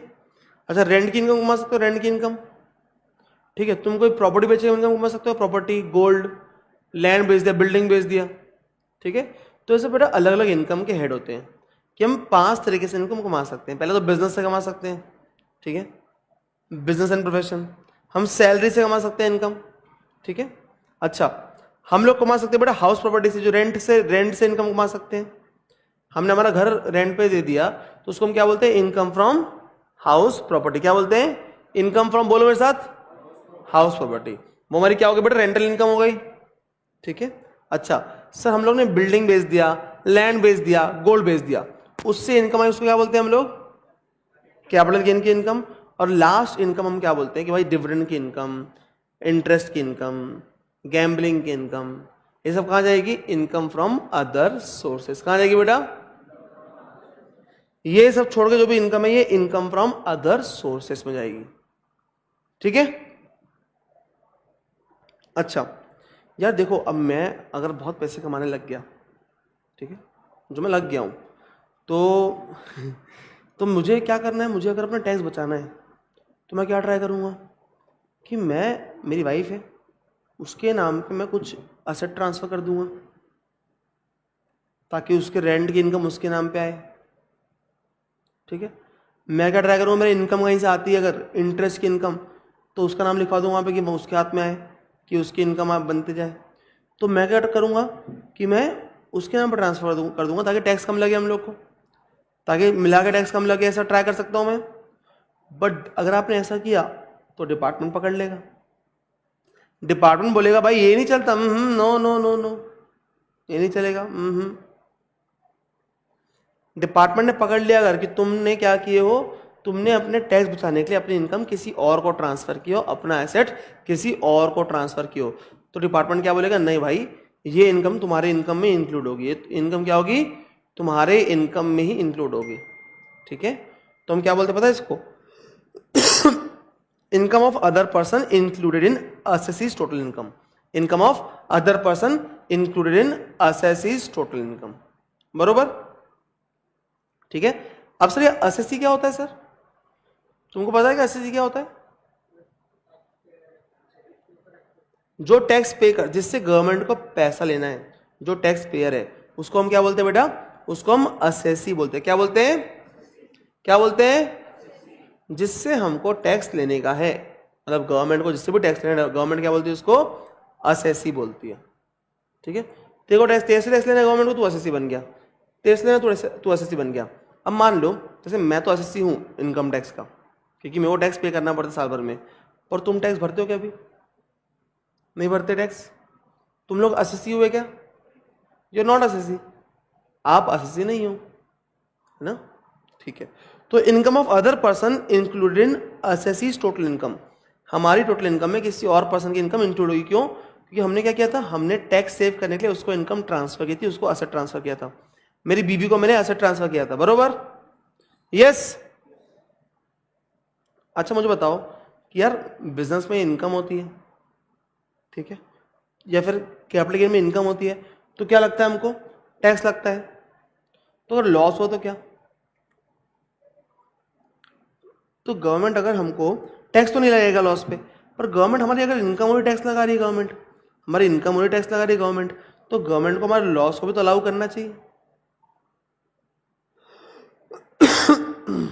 मान लो हमने 5 लाख रुपए इनकम कमाए, I have income from other sources से, और हमारा 2 लाख रुपए का लॉस हो गया बिजनेस से, तो गवर्नमेंट क्या बोलेंगे? सर देखो हमने 5 लाख रुपए इनकम कमाए तो थे, पर 2 लाख रुपए लॉस हो गया, तो सर हम लोग को, सर आप ये लॉस का जो हमारा हुआ है इस पर टैक्स मत लो। मतलब अल्टीमेटली कितना पैसा बचा हमारे पास? 3 लाख बचा ना, अल्टीमेटली 3 लाख रुपीज बचा। 5 लाख की इनकम कमाए, 2 लाख का लॉस हो गया इसमें बिजनेस में, तो कितना बचा हमारे पास? 3 लाख बचा। तो हम गवर्नमेंट क्या बोलेंगे? सर हमको लॉस सेट ऑफ करना अलाउ करो, मतलब 2 लाख का जो लॉस है वो हम 5 लाख की इनकम से सेट ऑफ कर सके सॉरी, और हमारी इनकम कितनी दिखा सके? 3 लाख दिखा सके, ठीक है, हम 3 लाख पे टैक्स भरेंगे। तो हमने क्या किया बेटा? हमने हमारा लॉस क्या किया? लॉस सेट ऑफ किया। क्या किया बेटा? लॉस। अच्छा ठीक है, अब से मान लो हमारा इस साल लॉस हुआ 2 लाख रुपए का और हमारी कोई इनकम नहीं है, हमारा लॉस है 2 लाख रुपए का, 2 लाख रुपए का लॉस, पर हमारी कोई भी इनकम नहीं, तो क्या करेंगे हम लोग? हाँ, हम क्या बोलेंगे गवर्नमेंट को? देखो सर हमको ना अलाउ करो कैरी फॉरवर्ड करने के लिए। क्यों? कि अगले साल इनकम होगी हमारी, मान लो अगले साल हमारी 10 लाख की इनकम हुई, तो हम क्या बोलेंगे गवर्नमेंट को? देखो सर लास्ट ईयर 2 लाख का लॉस हुआ था ना हमको, ठीक है, तो हमको वो भी तो भरपाई करनी पड़ेगी इस इनकम से, हमको वो लॉस की भरपाई करनी पड़ेगी इस इनकम से। तो अल्टीमेटली हमारी इनकम कितनी हुई? 10 - 2 8 लाख रुपये बचे हमारे पास। तो अब हमसे 8 लाख पे टैक्स लो। क्या करो? हमसे क्या करो आप? 8 लाख पे टैक्स लो। इसको हम क्या बोलते हैं बेटा? Set of and carry forward of loss. क्या बोलते हैं? तो हम पढ़ने वाले हैं, बरोबर? यस। अच्छा सर इसके अलावा यार देखो, गवर्नमेंट तुमको टैक्स लगा रही है, जब गवर्नमेंट तुमको टैक्स लगा रही है तो गवर्नमेंट बोलती है यार देखो अगर आप कुछ अच्छे काम करोगे तो आपकी इनकम हम कम कर देंगे थोड़ी सी, ठीक है। तो गवर्नमेंट ने अलग अलग ऑप्शन निकाले आपके लिए कि आप इन्वेस्टमेंट करो, आप लाइफ इंश्योरेंस का प्रीमियम पे करो, आप हेल्थ इंश्योरेंस प्रीमियम पे करो, ठीक है, आप गवर्नमेंट फंड से पैसा दो, आप स्वच्छ भारत फंड में पैसा दो, आप पीएम केयर फंड जो कोविड में आया था उसमें पैसा दो। तो अभी जो भी करोगे ऐसा कुछ करोगे तो हम वो उतने अमाउंट पे आपसे टैक्स नहीं लेंगे, ठीक है। आपको उतना क्या दे देंगे? डिडक्शन दे देंगे इनकम में से। क्या दे देंगे? Deduction from income. अगर आप क्या करोगे? इन्वेस्टमेंट करोगे, लाइफ इंश्योरेंस के लिए पैसा भरोगे, हेल्थ इंश्योरेंस के लिए गवर्नमेंट को पैसा दोगे, अच्छे से काम करोगे आप, तो आपकी इनकम में से क्या कर देंगे बेटा? हम माइनस कर देंगे। क्या कर देंगे बेटा? मान लो मेरी 10 लाख रुपए की इनकम है, मैंने 1.5 लाख का लाइफ इंश्योरेंस प्रीमियम पे किया, तो मेरी इनकम कितनी बचेगी? 10 लाख माइनस, श्रीधर 10 लाख माइनस कितना? 1.5 लाख, कितनी बची? 8.5 लाख। तो भाई मैं जो भी अच्छा काम करता हूँ ना, जो भी इन्वेस्टमेंट प्रीमियम वगैरह जो पे कर रहा हूँ, इंश्योरेंस का जो भी चीज़ें कर रहा हूँ, वो मुझे अपनी इनकम में से डिडक्शंस अलाउ करेगी गवर्नमेंट, 2 चीज़ों के लिए, ताकि लोगों की टैक्स सेविंग हो जाए। पहली बात, इनकम कम होगी तो टैक्स सेव होगा, इनकम कम होगी तो क्या होगा बेटा? टैक्स सेव होगा, प्लस लोग इससे प्रमोट होंगे, एनकरेज होंगे कुछ करने के लिए, कुछ इन्वेस्टमेंट करने के लिए। अगर मैंने आपको बोला कि तुम 1.5 लाख इन्वेस्ट करोगे, तुमको 1.5 लाख म्यूचुअल फंड में अगर इन्वेस्ट कर रहे हो, तुमको उसका रिटर्न भी मिलेगा, प्लस तुम्हारा टैक्स भी बचेगा, तुम करोगे कि नहीं करोगे? करोगे ना? तो ये दोनों चीज के लिए, दोनों पर्पज है इसका, बात समझे? इसको हम क्या बोलते हैं? Deductions from gross total income. क्या बोलते हैं बेटा? Deductions from gross total income. 9:30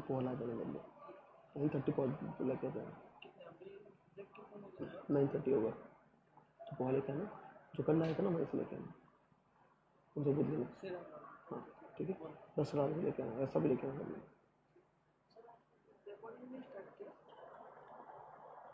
ठीक है, बोला था रिकॉर्डिंग स्टार्ट करना है। हाँ ठीक है, चलो ठीक है। तो इसको हम क्या बोलते हैं? Deductions from gross total income. क्या बोलते हैं? Deductions from gross total income. ये बात समझी तुमको? यस। अच्छा मुझे बताओ कि यार तुमने इतनी इनकम कमाई, ठीक है, तुमने इन्वेस्टमेंट किया, तुम्हारा लॉस हुआ, जो भी चीजें हुई, ये सब तुमको गवर्नमेंट को बताना पड़ेगा ना? भाई ये सब चीजें तुमको गवर्नमेंट को बताना पड़ेगा कि नहीं पड़ेगा? गवर्नमेंट को सपना आएगा क्या कि तुमने इतनी इनकम कमाई, तुम्हारा इतना लॉस हुआ, तुमने इतने रिडक्शंस लिए, ठीक है? गवर्नमेंट के पास एआई है क्या कि अपना पता कर लेगी? नहीं। तुमको ये सब गवर्नमेंट को बताने के लिए क्या करना पड़ता है पता है? एक फॉर्म फाइल करना पड़ता है, एक फॉर्म, जिसको हम बोलते हैं इनकम टैक्स रिटर्न। क्या बोलते हैं बेटा? Income tax return. जिसमें आप क्या बताते हो पता है? जिसमें बताते हो गवर्नमेंट को कि देखो भाई हमारी साल भर में इतनी इनकम हुई, हमारा ये लॉस हुआ, हम ये डिडक्शन ले रहे हैं, ठीक है, ओके, और हम लोग इंडिया के रेसिडेंट हैं, इंडिया में रहते हैं हम लोग, ये सब बताओगे आप थ्रू इनकम टैक्स रिटर्न। फिर वहां पे आपका टैक्स निकलेगा और टैक्स आपको उतना पे करना पड़ेगा, ठीक है? तो ये क्या होता है बेटा? Income tax return. क्या होता है बेटा? Income tax return. अच्छा सर, अब यार आप मुझे बताओ, आपको किसी को पता है क्या इनकम टैक्स रिटर्न फाइल कब करते हैं? आईटीआर फाइल कब करते हैं पता तुमको? जुलाई में भरते हैं सर, जुलाई में, सितंबर में, ठीक है, जुलाई में भरते हैं, ठीक है। तो अपन ने मान लो अगर प्रीवियस ईयर 24-25 में इनकम कमाई, मतलब 1/4/24 से लेकर 31/25, मैंने प्रीवियस ईयर बोला, उसको इग्नोर करना, अभी प्रीवियस ईयर समझाऊंगा क्या होता है आपको, थोड़ी देर बाद समझाऊंगा, ठीक है? 1/4/24 से लेकर 31/25 इस साल में इनकम कमाई, फाइनेंशियल ईयर 1/4/24 से लेके 31 मार्च 25 तक। हम रिटर्न फाइल कब करेंगे? जुलाई 2025 में, राइट? तो सर जो हमने अप्रैल में इनकम कमाई, उसलिए हम टैक्स कब भर रहे हैं? जुलाई 25 में। ऑलमोस्ट 1.5 साल बाद भर रहे हैं टैक्स, ऑलमोस्ट 1.5 साल बाद भर रहे हैं। तो गवर्नमेंट बोलेगी यार इतने टाइम बाद टैक्स भर रहे हो तुमने इनकम कमाया 1 साल पहले, तुम टैक्स इतना लेट भर रहे हो। तो गवर्नमेंट ने बोली अगर लोग पैसा पहले, मतलब जब कमा रहे हैं तब टैक्स भरना चाहिए उनको। अगर लोगों की कमाई हुई तो हमको भी टैक्स तुरंत मिलना चाहिए ना उस टाइम पे। तो गवर्नमेंट ने क्या लेके आया? एक कंसेप्ट लेके आया एडवांस टैक्स का। किसका बेटा? Advance tax. एडवांस टैक्स क्या होता है? वो क्या बोलता है कि भाई देखो, गवर्नमेंट बोलती है कि साल में 4 बार आप टैक्स भरो। साल में क्या करो? 4 बार एडवांस में टैक्स भर दो, ठीक है? जुलाई में पहला बार 15 जुलाई, अक्टूबर, दिसंबर और मार्च, ठीक है? आप क्या करो? आप एडवांस टैक्स पे कर दो, ठीक है? 4 उसकी इंस्टॉलमेंट्स होती है, ठीक है? अब यार हमने बोले कि तुम एडवांस टैक्स पे नहीं करोगे तो क्या कर देंगे तुमको? हम लोग तुमको इंटरेस्ट लगाएंगे, ठीक है? अब इसको मैंने बुलाया, इधर भाई, अमन,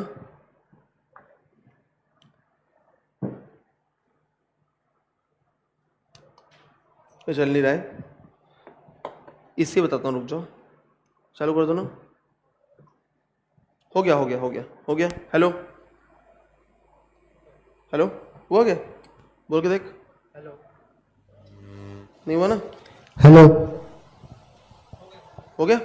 अच्छा, अब मैं इसको बोल रहा हूँ भाई तूने साल भर इनकम कमाता है कि नहीं कमाता है? जी सर। जी सर। तो चल एडवांस टैक्स पे कर, चल अब। अभी करूँ? हाँ अभी कर, चल एडवांस टैक्स पे कर। नहीं अभी तो नहीं। अभी तो पैसे नहीं सर बोल रहा है, नहीं दूंगा बोल रहा है। तेरे को इंटरेस्ट लगा दूंगा मैं। चलेगा सर, लगा दो। कैसा देखो, कैसा है इसको बोल रहा हूँ इंटरेस्ट लगा दूँ तब भी बोल रहा है एडवांस टैक्स से चलेगा, मैं इंटरेस्ट दे दूंगा पर एडवांस टैक्स नहीं पे करूंगा।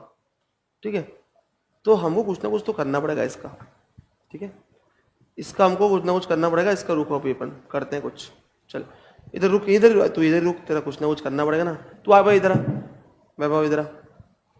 ठीक है, अब वैभव को बुलाया अपन ने। ठीक है, हमने पता किया पैसे कहाँ से कमाता है। इसको पैसे ये पे करता है, ये इसको सर्विस देता है, कुछ ना कुछ सर्विस देता है और इसको पैसे पे करता है। ठीक है, ये सीए बन गया, ये बन गया ना सीए। Yes sir. सीए बन गया है, बहुत पैसे कमाता है साल भर में एकदम। ठीक है, ये इसको कंसल्टेंट सर्विस दे रहा है इसको। ठीक है, इससे पैसे लेता है, तो चल अब पैसे दे दूँ। ठीक है, अब ये पैसे दे रहा है इसको, है ना, पकड़। ठीक है, अब चल भाई तू सर्विस दे रहा ना, सर्विस दे उसको, सर्विस तो दे। अरे तुम हंस रहे हो, ऐसा हाथ से देना कुछ भी, ऐसा सर्विस दे। ये सर्विस दे दिया, चलो सर्विस दे दिया इसने, दिया सर्विस। ठीक हाँ भाई, है, पेमेंट। अब से पैसे दे। अब तू रुक जा एक मिनट, रुक कहीं रुक, ऐसे पकड़ के रख। यहाँ रोक दिया मैंने इसको, थोड़ा ऊपर हाथ ऊपर कर, यहाँ रोक दिया मैंने। जैसे ही पैसे दे रहा था मैंने रोक दिया इसको, रुक जा भाई, नहीं आगे नहीं बढ़ना, रुक जा।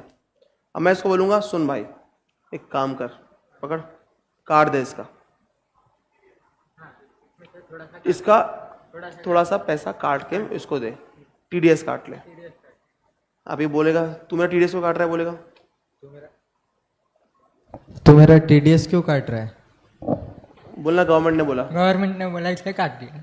ठीक है, तो गवर्नमेंट बोलेगी कुछ भी करेगा क्या? तो गवर्नमेंट बोलेंगे तो कुछ भी करेगा क्या? हाँ, काटना हाँ। मतलब काटना। काटना मतलब काटना। और अगर इसने टीडीएस नहीं काटा तो मैं क्या करूंगा, इस पे इंटरेस्ट लगाऊंगा, पेनाल्टी लगाऊंगा। ठीक है, और इसको बोलूंगा तू जो इसको पैसे दे रहा है इसका खर्चा है, कहीं ना कहीं खर्चा है, तेरी इनकम में से तेरा खर्चा माइनस करने नहीं दूंगा मैं। ये बिजनेस करता है खुद, तो खर्चा कर रहा है ना, जो खर्चा करता है उसको माइनस करने मिलता है, तो बोलूंगा तो खर्चा माइनस करने नहीं मिलेगा। अब मैं इतना सो धमकी दिया, इंटरेस्ट लगाऊंगा, पेनाल्टी लगाऊंगा और तेरा खर्चा माइनस करने नहीं दूंगा, तो ये क्या बोलेगा, ठीक है सर मैं काट लूंगा। तो इसलिए इसने टीडीएस काट लिया इसका, और मेरे को दे, चल दे दिया।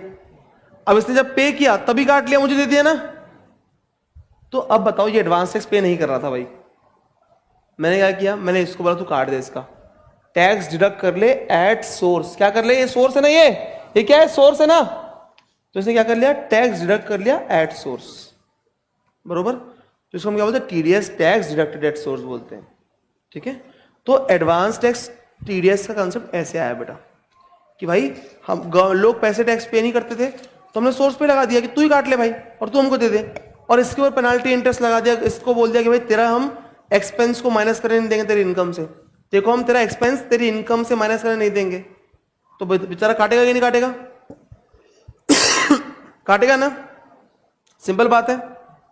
ठीक है, बस तो इसलिए ये कंसेप्ट लेके आया एडवांस टैक्स और टीडीएस का। बैठ जाओ भाई, थैंक यू भाई अमन, थैंक यू वैभव भाई।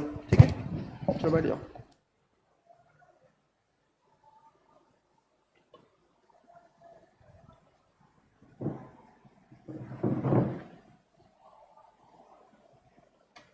डन, यस ये बात समझी बेटा आपको? तो नेक्स्ट चैप्टर क्या पढ़ेंगे पता है हम लोग, एडवांस टैक्स, टीडीएस, टीसीएस।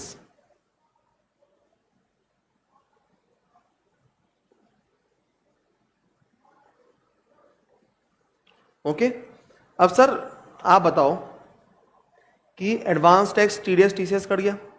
ठीक है, टीसीएस होता है बड़ा टैक्स कलेक्टेड एट सोर्स और टीडीएस होता है टैक्स डिडक्टेड एट सोर्स। इसका कंसेप्ट अलग अलग डिफरेंस क्या समझाऊंगा बाद में, अभी समझने की जरूरत नहीं है आपको। ठीक है, समझाऊंगा बाद में, भी कोई काम नहीं इसका। बड़े बात तुमको कंसेप्ट समझ गया बेसिकली कि एडवांस टैक्स, टीडीएस, टीसीएस क्यों आया, ताकि गवर्नमेंट को पहले टैक्स मिल जाए।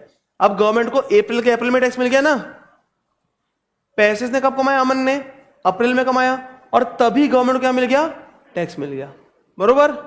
यस, लास्ट पढ़ते बेटा अपन कि ये सब कंसेप्ट जो अपन ने पढ़े अभी तक पूरा, ये सब लगा के एक इंसान क्या निकालेंगे अपन, इनकम निकालेंगे। ठीक है, हम क्या करेंगे, हम पहले समझेंगे वो रेसिडेंट है क्या। देखो इनकम कैसे कंप्यूट करेंगे। ठीक है, हम समझेंगे रेसिडेंट है क्या। ठीक है, रेसिडेंट है तो क्या है, कंपनी है कि नॉर्मल इंडिविजुअल है, उस पर टैक्स कितना लगेगा, ये समझ लिया अपन ने। ये समझने के बाद हम देखेंगे भाई वो रेसिडेंट है, इंडिया का बंदा है क्या कि बाहर का बंदा है? इंडिया का बंदा है, बाहर का बंदा है। फिर समझेंगे उसने इनकम कहाँ कहाँ से कमाया, salary, business, IFOS, house property, capital gain, सबकी इनकम ऐड कर दो, उसकी पूरी इनकम ऐड कर दिए। फिर हम चेक करेंगे भाई उसने किसी और को इनकम ट्रांसफर तो नहीं किया है, वो इनकम उसके हाथ में ऐड कर दो। प्लस अब ऐसा कोई लॉस था पिछले साल का या इस साल लॉस हुआ है तो लॉस सेट ऑफ करना अलाउ कर दो या कैरी फॉरवर्ड करना अलाउ कर दो। वो करने के बाद इसने कोई इन्वेस्टमेंट किया है, कोई इन्वेस्टमेंट किया है कुछ चीज का, उसका डिडक्शन दे दो इसको। वो देने के बाद हम क्या करेंगे, हम देखेंगे भाई इसका टोटल टैक्स कितना आ रहा है, टोटल टैक्स कितना आ रहा है देखेंगे, ठीक है। और उसमें से एडवांस टैक्स TDS माइनस कर देंगे। अच्छा माइनस क्यों करेंगे सर? भाई अगर इसकी इनकम कितनी है बेचारे की 1000 रुपये, मतलब साल भर में इसको 1000 रुपये टैक्स आ रहा है, मान लो साल भर में 1000 टैक्स आ रहा है, जिसमें 100 रुपये पहले काट चुका है TDS ये, तो ये तो TDS काट के गवर्नमेंट को पे कर चुका है। तो TDS किसका काटा? इसने इसका काटा ना। तो टैक्स किसका था? वो इसका टैक्स था ना, वो टैक्स अमन का था ना। जिसने TDS काटा उसका टैक्स था क्या? नहीं, जिसको पैसे पे किया इसने, जो अमन था यहाँ खड़ा था, जो ऑनलाइन वाले बच्चों, जो अमन यहाँ खड़ा, जिसको पैसे मिले उसका टैक्स कटा था, जिसको पैसे मिले उसका टैक्स कटा था ना, ठीक है। उसका 100 रुपए टैक्स गवर्नमेंट को पे हो चुका है। तो अगर मान लो साल भर में उसकी 1000 रुपए की टैक्स लाइबिलिटी आ रही है, साल भर में उसकी 1000 रुपए की टैक्स लाइबिलिटी आ रही है, तो उसको कितना पे करना पड़ेगा अब? 900। क्यों? कि 100 उसका पहले ही पे हो चुका है। 100 उसका पहले क्या हो चुका है बेटा? पे हो चुका है। बात समझे आप लोग? समझे? ठीक है। तो ये सब हमने क्या किया, ये सब करके रिटर्न फाइल किया, ठीक है। तो हमने क्या किया, computation of total income and tax liability निकाली। क्या निकाली? Computation of total income and tax liability. जो फर्स्ट क्वेश्चन आता है ना 15 मार्क का, वो यही आता है। तो आप समझे क्या करना पड़ रहा है, क्या पढ़ना पड़ेगा, कितना पढ़ना है आपको, ये बात समझे ना? थोड़ी क्लैरिटी आई बेटा, कितना पढ़ना है? यस, ओके, ठीक है। अब सर हमने वहां पर अलग अलग नाम देखे थे सर, ठीक है। अब वो सब चीजें, वो सब टर्म्स अपन पढ़ेंगे अगले 15-20 मिनट में, अपन सारी चीजें पढ़ लेंगे। अपने ज्यादा कुछ पढ़ना नहीं है, अब थोड़ा सा ही पढ़ना है,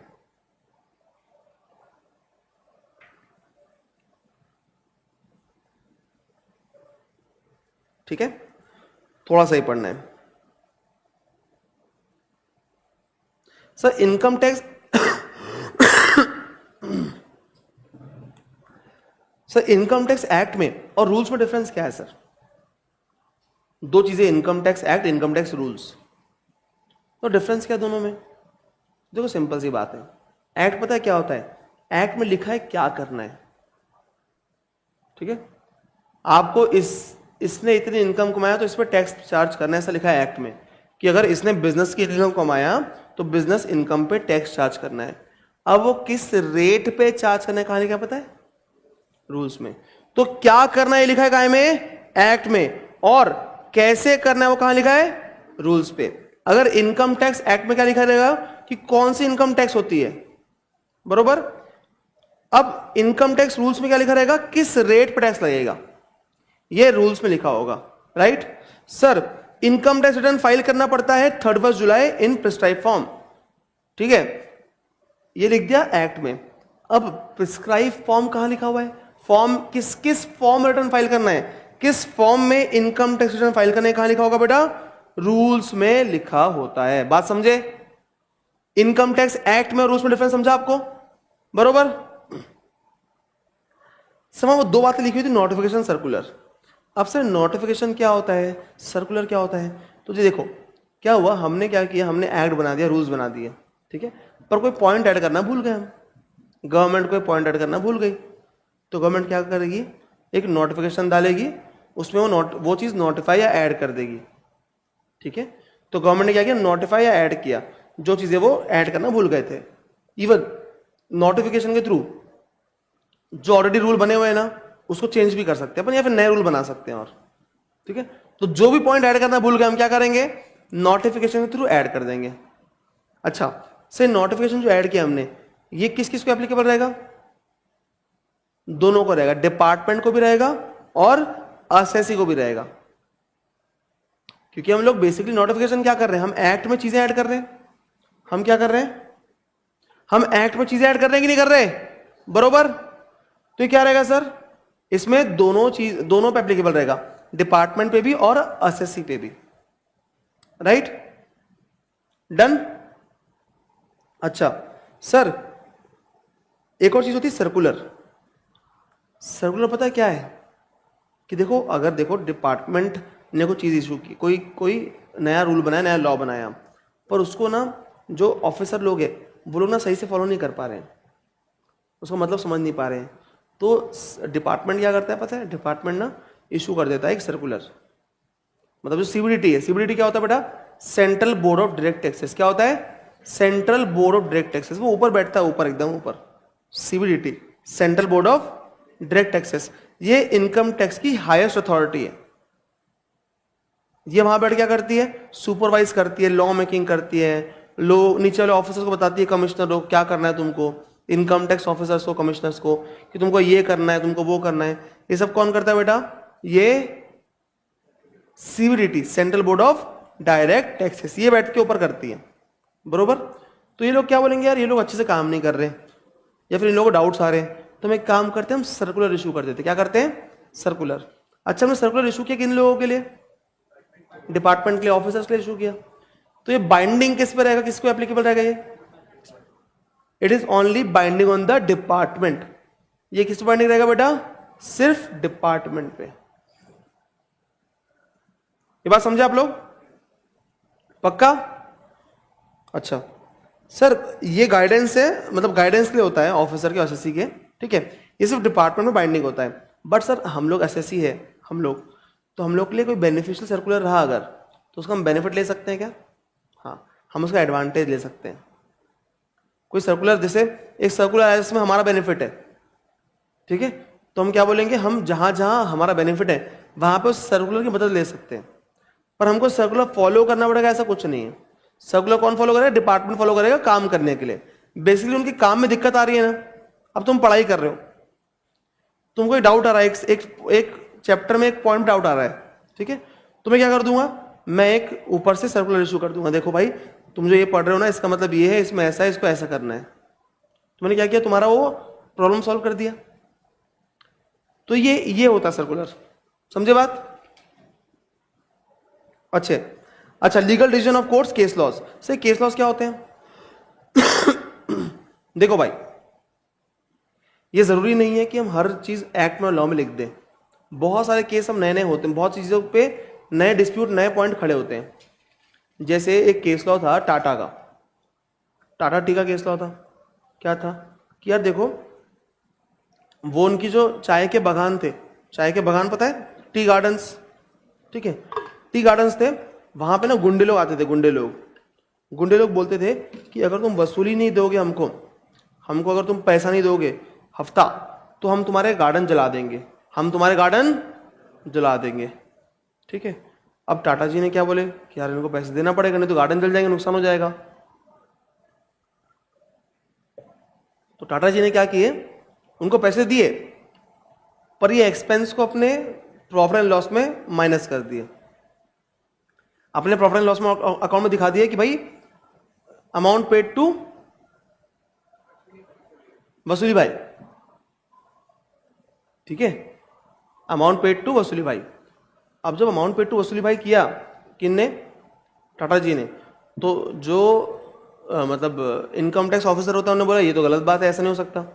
फिर वो कोर्ट में गया, कोर्ट में, सुप्रीम कोर्ट में जाके टाटा जी ने बोले कि देखो सर, मैं अगर वहाँ पे नहीं करूँगा तो मेरे बाग जल जाएंगे, चाय के गार्डन जल जाएंगे, तो मेरा नुकसान हो जाएगा ना सर।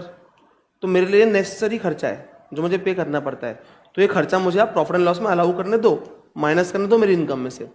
तो गवर्नमेंट ने क्या बोली, सुप्रीम कोर्ट ने क्या बोला, देखो सर आप बात सही बोल रहे हो, आपको देना पड़ता है, बट ये इलीगल है, और हम ऐसी इलीगल चीज अलाउ नहीं कर सकते,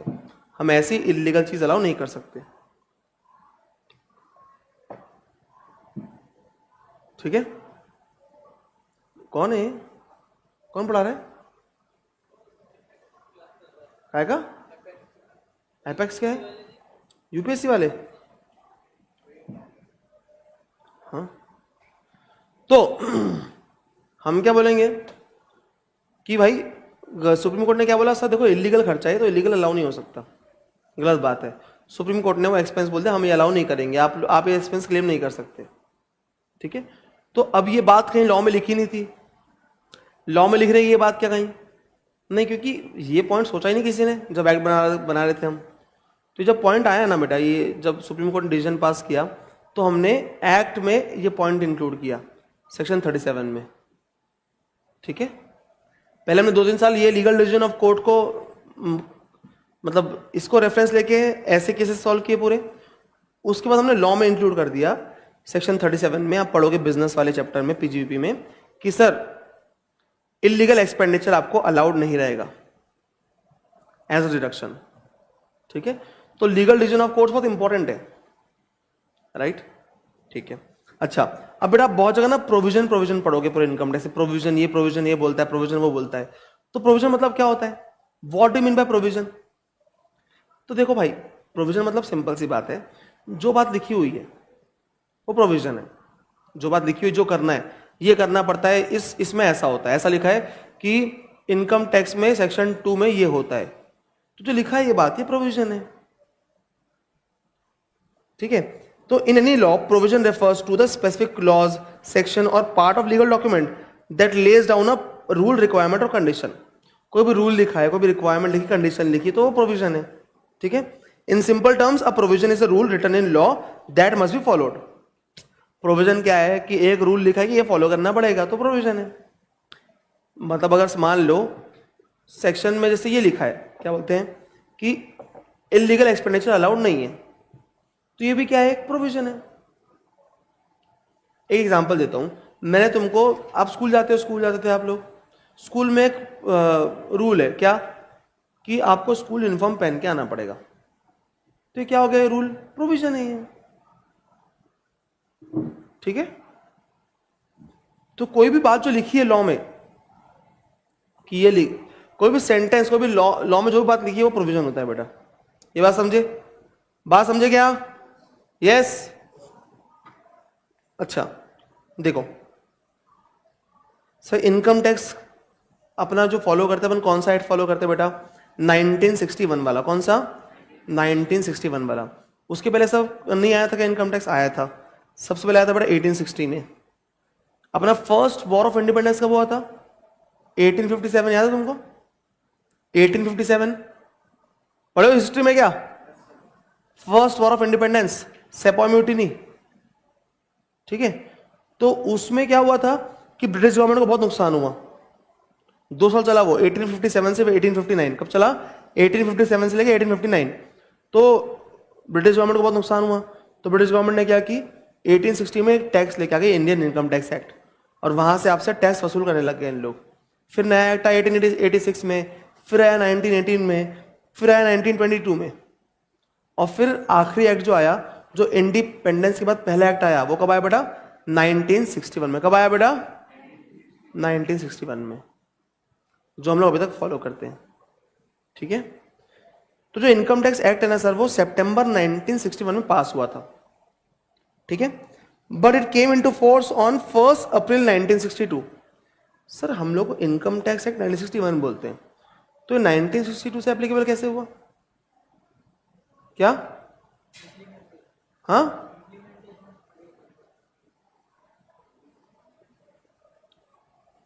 देखो अभी क्या हो, तुम सिंपल, तुम रूल्स पढ़े ना, अभी रूल्स क्या होते हैं, ठीक है। तुम सर्कुलर समझे, नोटिफिकेशन समझे।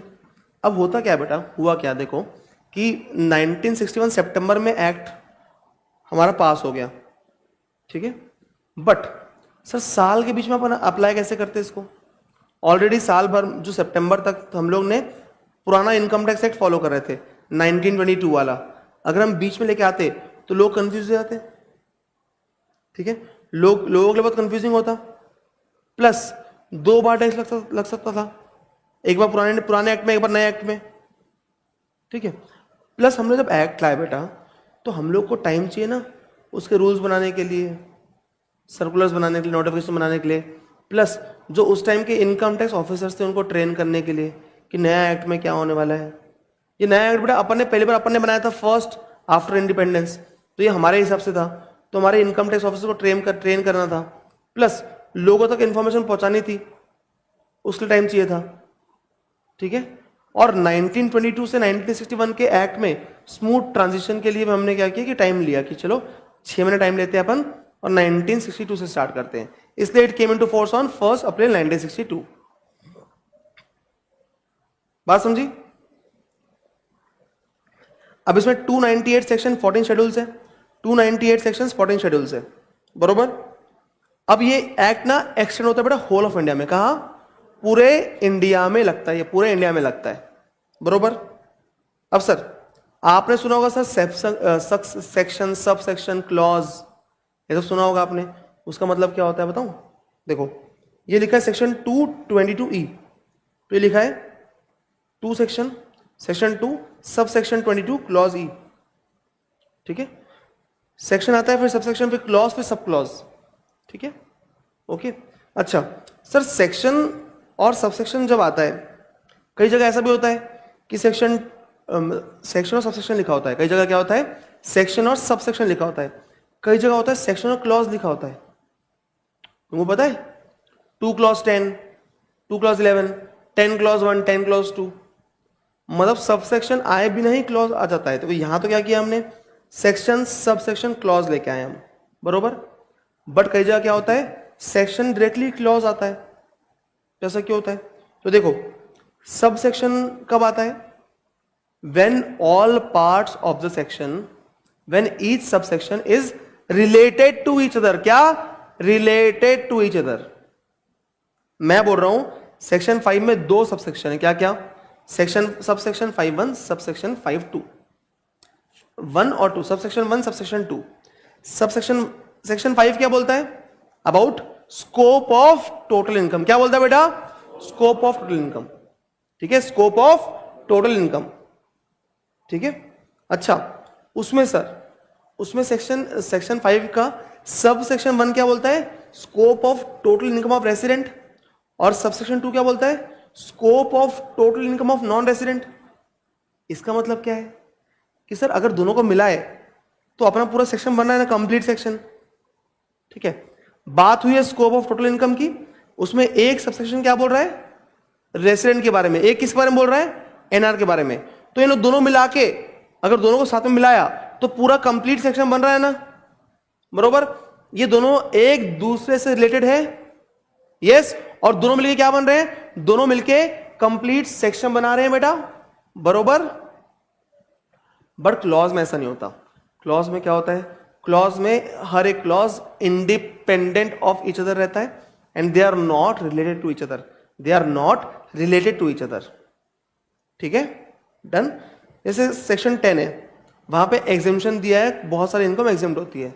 तो 10(1) में दिया है एग्रीकल्चर इनकम, 10 क्लॉज 1 में दिया है एग्रीकल्चर इनकम। ठीक है, और 10 क्लॉज 2 में दिया है exemption of share income of member of HUF। ठीक है, अब ये दोनों एक दूसरे से रिलेटेड है क्या? नहीं है, कोई रिलेशन नहीं इनका एक दूसरे से। एग्रीकल्चर इनकम का और HUF की शेयर का कुछ रिलेशन है कि HUF मतलब क्या होता है बेटा? Hindu undivided family. ठीक है, ओके। तो इन दोनों का आपस में कोई रिलेशन है क्या? नहीं, कोई रिलेशन नहीं है। फिर भी हम क्या बोलते हैं? 10 क्लॉज 1, 10 क्लॉज 2 बोलते हैं। क्यों? क्योंकि इन लोग इंडिपेंडेंट है, इसलिए क्लॉज बोलते हैं इसको। सेक्शन, सब सेक्शन, सेक्शन के अंदर क्या है? सब सेक्शन, मतलब इसके अंदर का ही पार्ट है वो सब सेक्शन।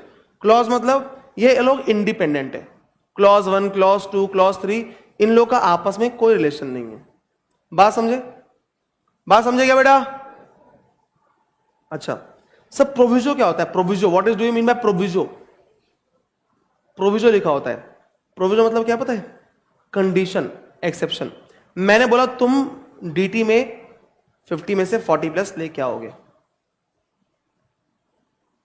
प्रोवाइडेड दैट तुम मुझसे पढ़ाई करो।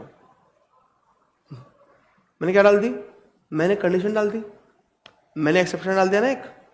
ठीक है, ऐसा नहीं है, खुद भी पढ़ के ला सकते हो, ऐसा कुछ नहीं है। बट तुम लोग बोथ ग्रुप पास होंगे, प्रोवाइडेड दैट तुम लोग आखिरी 3 महीने में 12-12 घंटे पढ़ो रोज, एंड अभी एग्जाम अभी क्लास में पूरा ध्यान दो। तो मैंने बाद में क्या डाला, देखो पहले एक बात लिख दी, बाद में क्या डाला मैंने, कंडीशन एक। तो प्रोविजो ये काम करता है, कंडीशन या एक्सेप्शन बताता है। क्या करता है बेटा, कंडीशन या फिर एक्सेप्शन बताता है प्रोविजो। ठीक है, ओके, ये बात समझी, ठीक है ना। तो ये प्रोविजो होता है बेटा। तो proviso to any section, subsection, clause tells us the exception condition to the provision contained in that section. अच्छा, बेसिकली प्रोविजन हमको बताता है कि कहां वो सेक्शन अप्लाई नहीं होगा या फिर अप्लाई होगा with certain conditions, certain circumstance. ठीक है, ओके, सर्टेन मॉडिफिकेशन। ये कौन बताएगा बेटा, ये हमको प्रोविजो बताएगा। कौन बताएगा बेटा, प्रोविजो। समझी प्रोविजो क्या होता है। अच्छा सर, एक चीज होती है एक्सप्लेनेशन, ठीक है, एक्सप्लेनेशन एक चीज होती है। Sir what do you mean by explanation. तो कोई भी चीज को, जैसे कोई पॉइंट लिखा हुआ है, ठीक है, अब एक पॉइंट हमने एक्ट में लिख तो दिया, लॉ में ऊपर लिख दिया कि भाई ये ऐसा ऐसा ऐसा होता है, ठीक है, बट यार उसकी मीनिंग हमको एक्सप्लेन करना पड़ेगा। ठीक है, मतलब जैसे मान लो हमने लिख दिया कि आपकी, अगर आपने इनकम कमाए, ठीक है, आपने इनकम कमाए फ्रॉम आउटसाइड इंडिया, तो वो आपको टैक्सेबल नहीं होगी। ठीक है, ऐसे मैंने बोल दिया, समझ लो, एक बात बोल दिया मैंने। अब वो इनकम कौन सी इनकम है, वो हम क्या लिख देंगे, एक्सप्लेनेशन लिख देंगे। एक्सप्लेनेशन कि income here means business income, salary income, ये इनकम, वो इनकम। ठीक है, तो मैंने ऊपर एक्ट लिखा हुआ है, प्रोविजन लिखा हुआ है, बट वो प्रोविजन में क्लियर नहीं लिखा हुआ था कि उसका मतलब क्या है। तो मैंने एक्सप्लेनेशन ऐड कर दिया कि भाई देखो इसका मतलब ये है। तो explanation to any section, subsection, clause gives a clarification relating to the provision content in respective section, subsection, clause. मतलब कोई क्लैरिफिकेशन देना है हमको कि भाई ये तुम अब सेक्शन जो पढ़ रहे हो इसमें इसका मतलब ये है। तो हम क्या करते हैं, एक्सप्लेनेशन ऐड कर देते हैं। ठीक है, ओके, यस, इजी हो गया। अच्छा,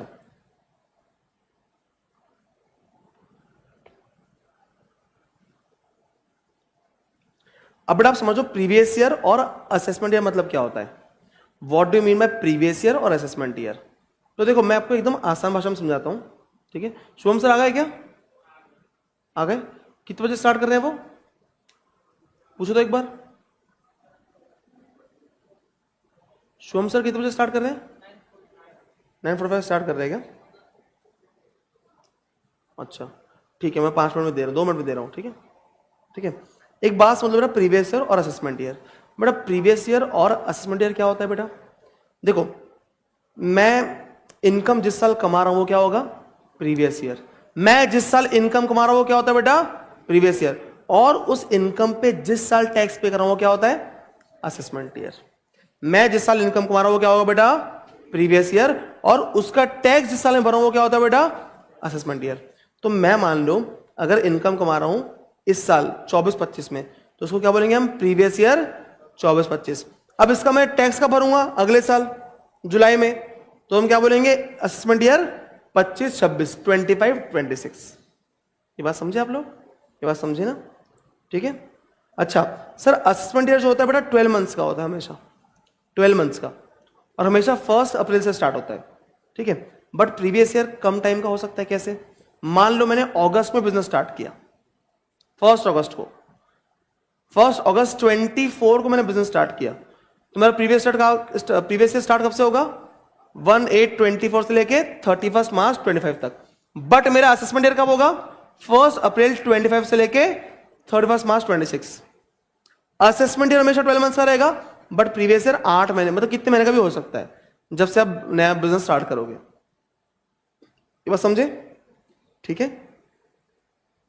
अब बेटा देखो हम लोग ने ना ऑलमोस्ट 2.5 लेक्चर्स कवर कर लिया, 2.5 लेक्चर, और 1.5 लेक्चर का पॉइंट बचा हुआ है, 1.5 लेक्चर का। ठीक है, हाँ 4th ही बचाएगा बस।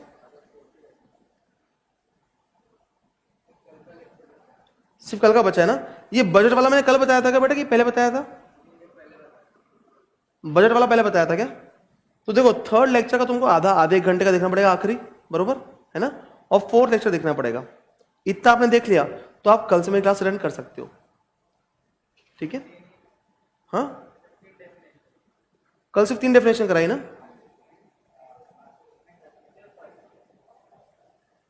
ठीक है? तो बेटा आप कल का लेक्चर देख लिया आपने, ठीक है? कल नहीं भी किया तो भी आप आ सकते हो, मैं तो बोलूंगा। आपने कल का मतलब जो फोर्थ डे था ना अपना, वो लेक्चर भी देख लोगे ना आप, तो you can come to the class, ठीक है? ओके, आप लोग मंडे से मतलब कल से ज्वाइन कर सकते हो। अगर आपने कल का नहीं भी देखा, मैं बोलता हूँ, तो वह मंडे से आ सकते हो। आपने बहुत बेसिक्स तो कर लिया, मंडे से you can sit and meanwhile you can continue. But I would suggest कि आप एक बार, आज आप दिन भर खाली हो, संडे है, तो आप आज बैठ के एक बार लेक्चर देख लेना रात को और कल से आ जाओ। अच्छा, आपने जो पढ़ा आपको समझा क्या बेटा? समझा? पक्का? कोई डाउट किसी को? नहीं ना? ठीक है। अब आप क्या कर सकते हो बेटा, आप मंडे से लेक्चर अटेंड कर सकते हो, ठीक है, ऑनलाइन भी बेटा और फेस टू फेस भी। और मीनवाइल जब आप पढ़ते रहोगे मेरे साथ ना, तब टाइम निकाल के आप first lecture, second, third, fourth देख लेना कभी भी। क्लियर तो हो ही गया है, और अच्छे से क्लियर हो जाएगा, ठीक है? और शुरू में पेज देख लो कितने पेज छोड़ा है एक बच्चे ने, कोई बच्चे का पेज देख लेना कितने पेज छोड़ा है, उतने पेज आप छोड़ देना। कितने पेज है बेटा देख तो?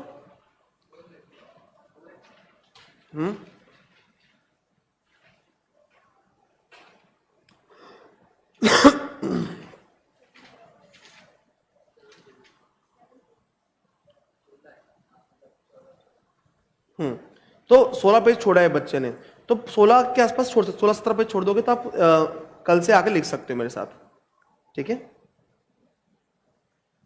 ना? ओके, ठीक है। तो बड़ा समझा आज सबको सब कुछ? Yes, okay guys, thank you so much. अपन मिलते हैं कल से क्लास में, है ना? चलो सी यू, बाय बाय, मिलते हैं।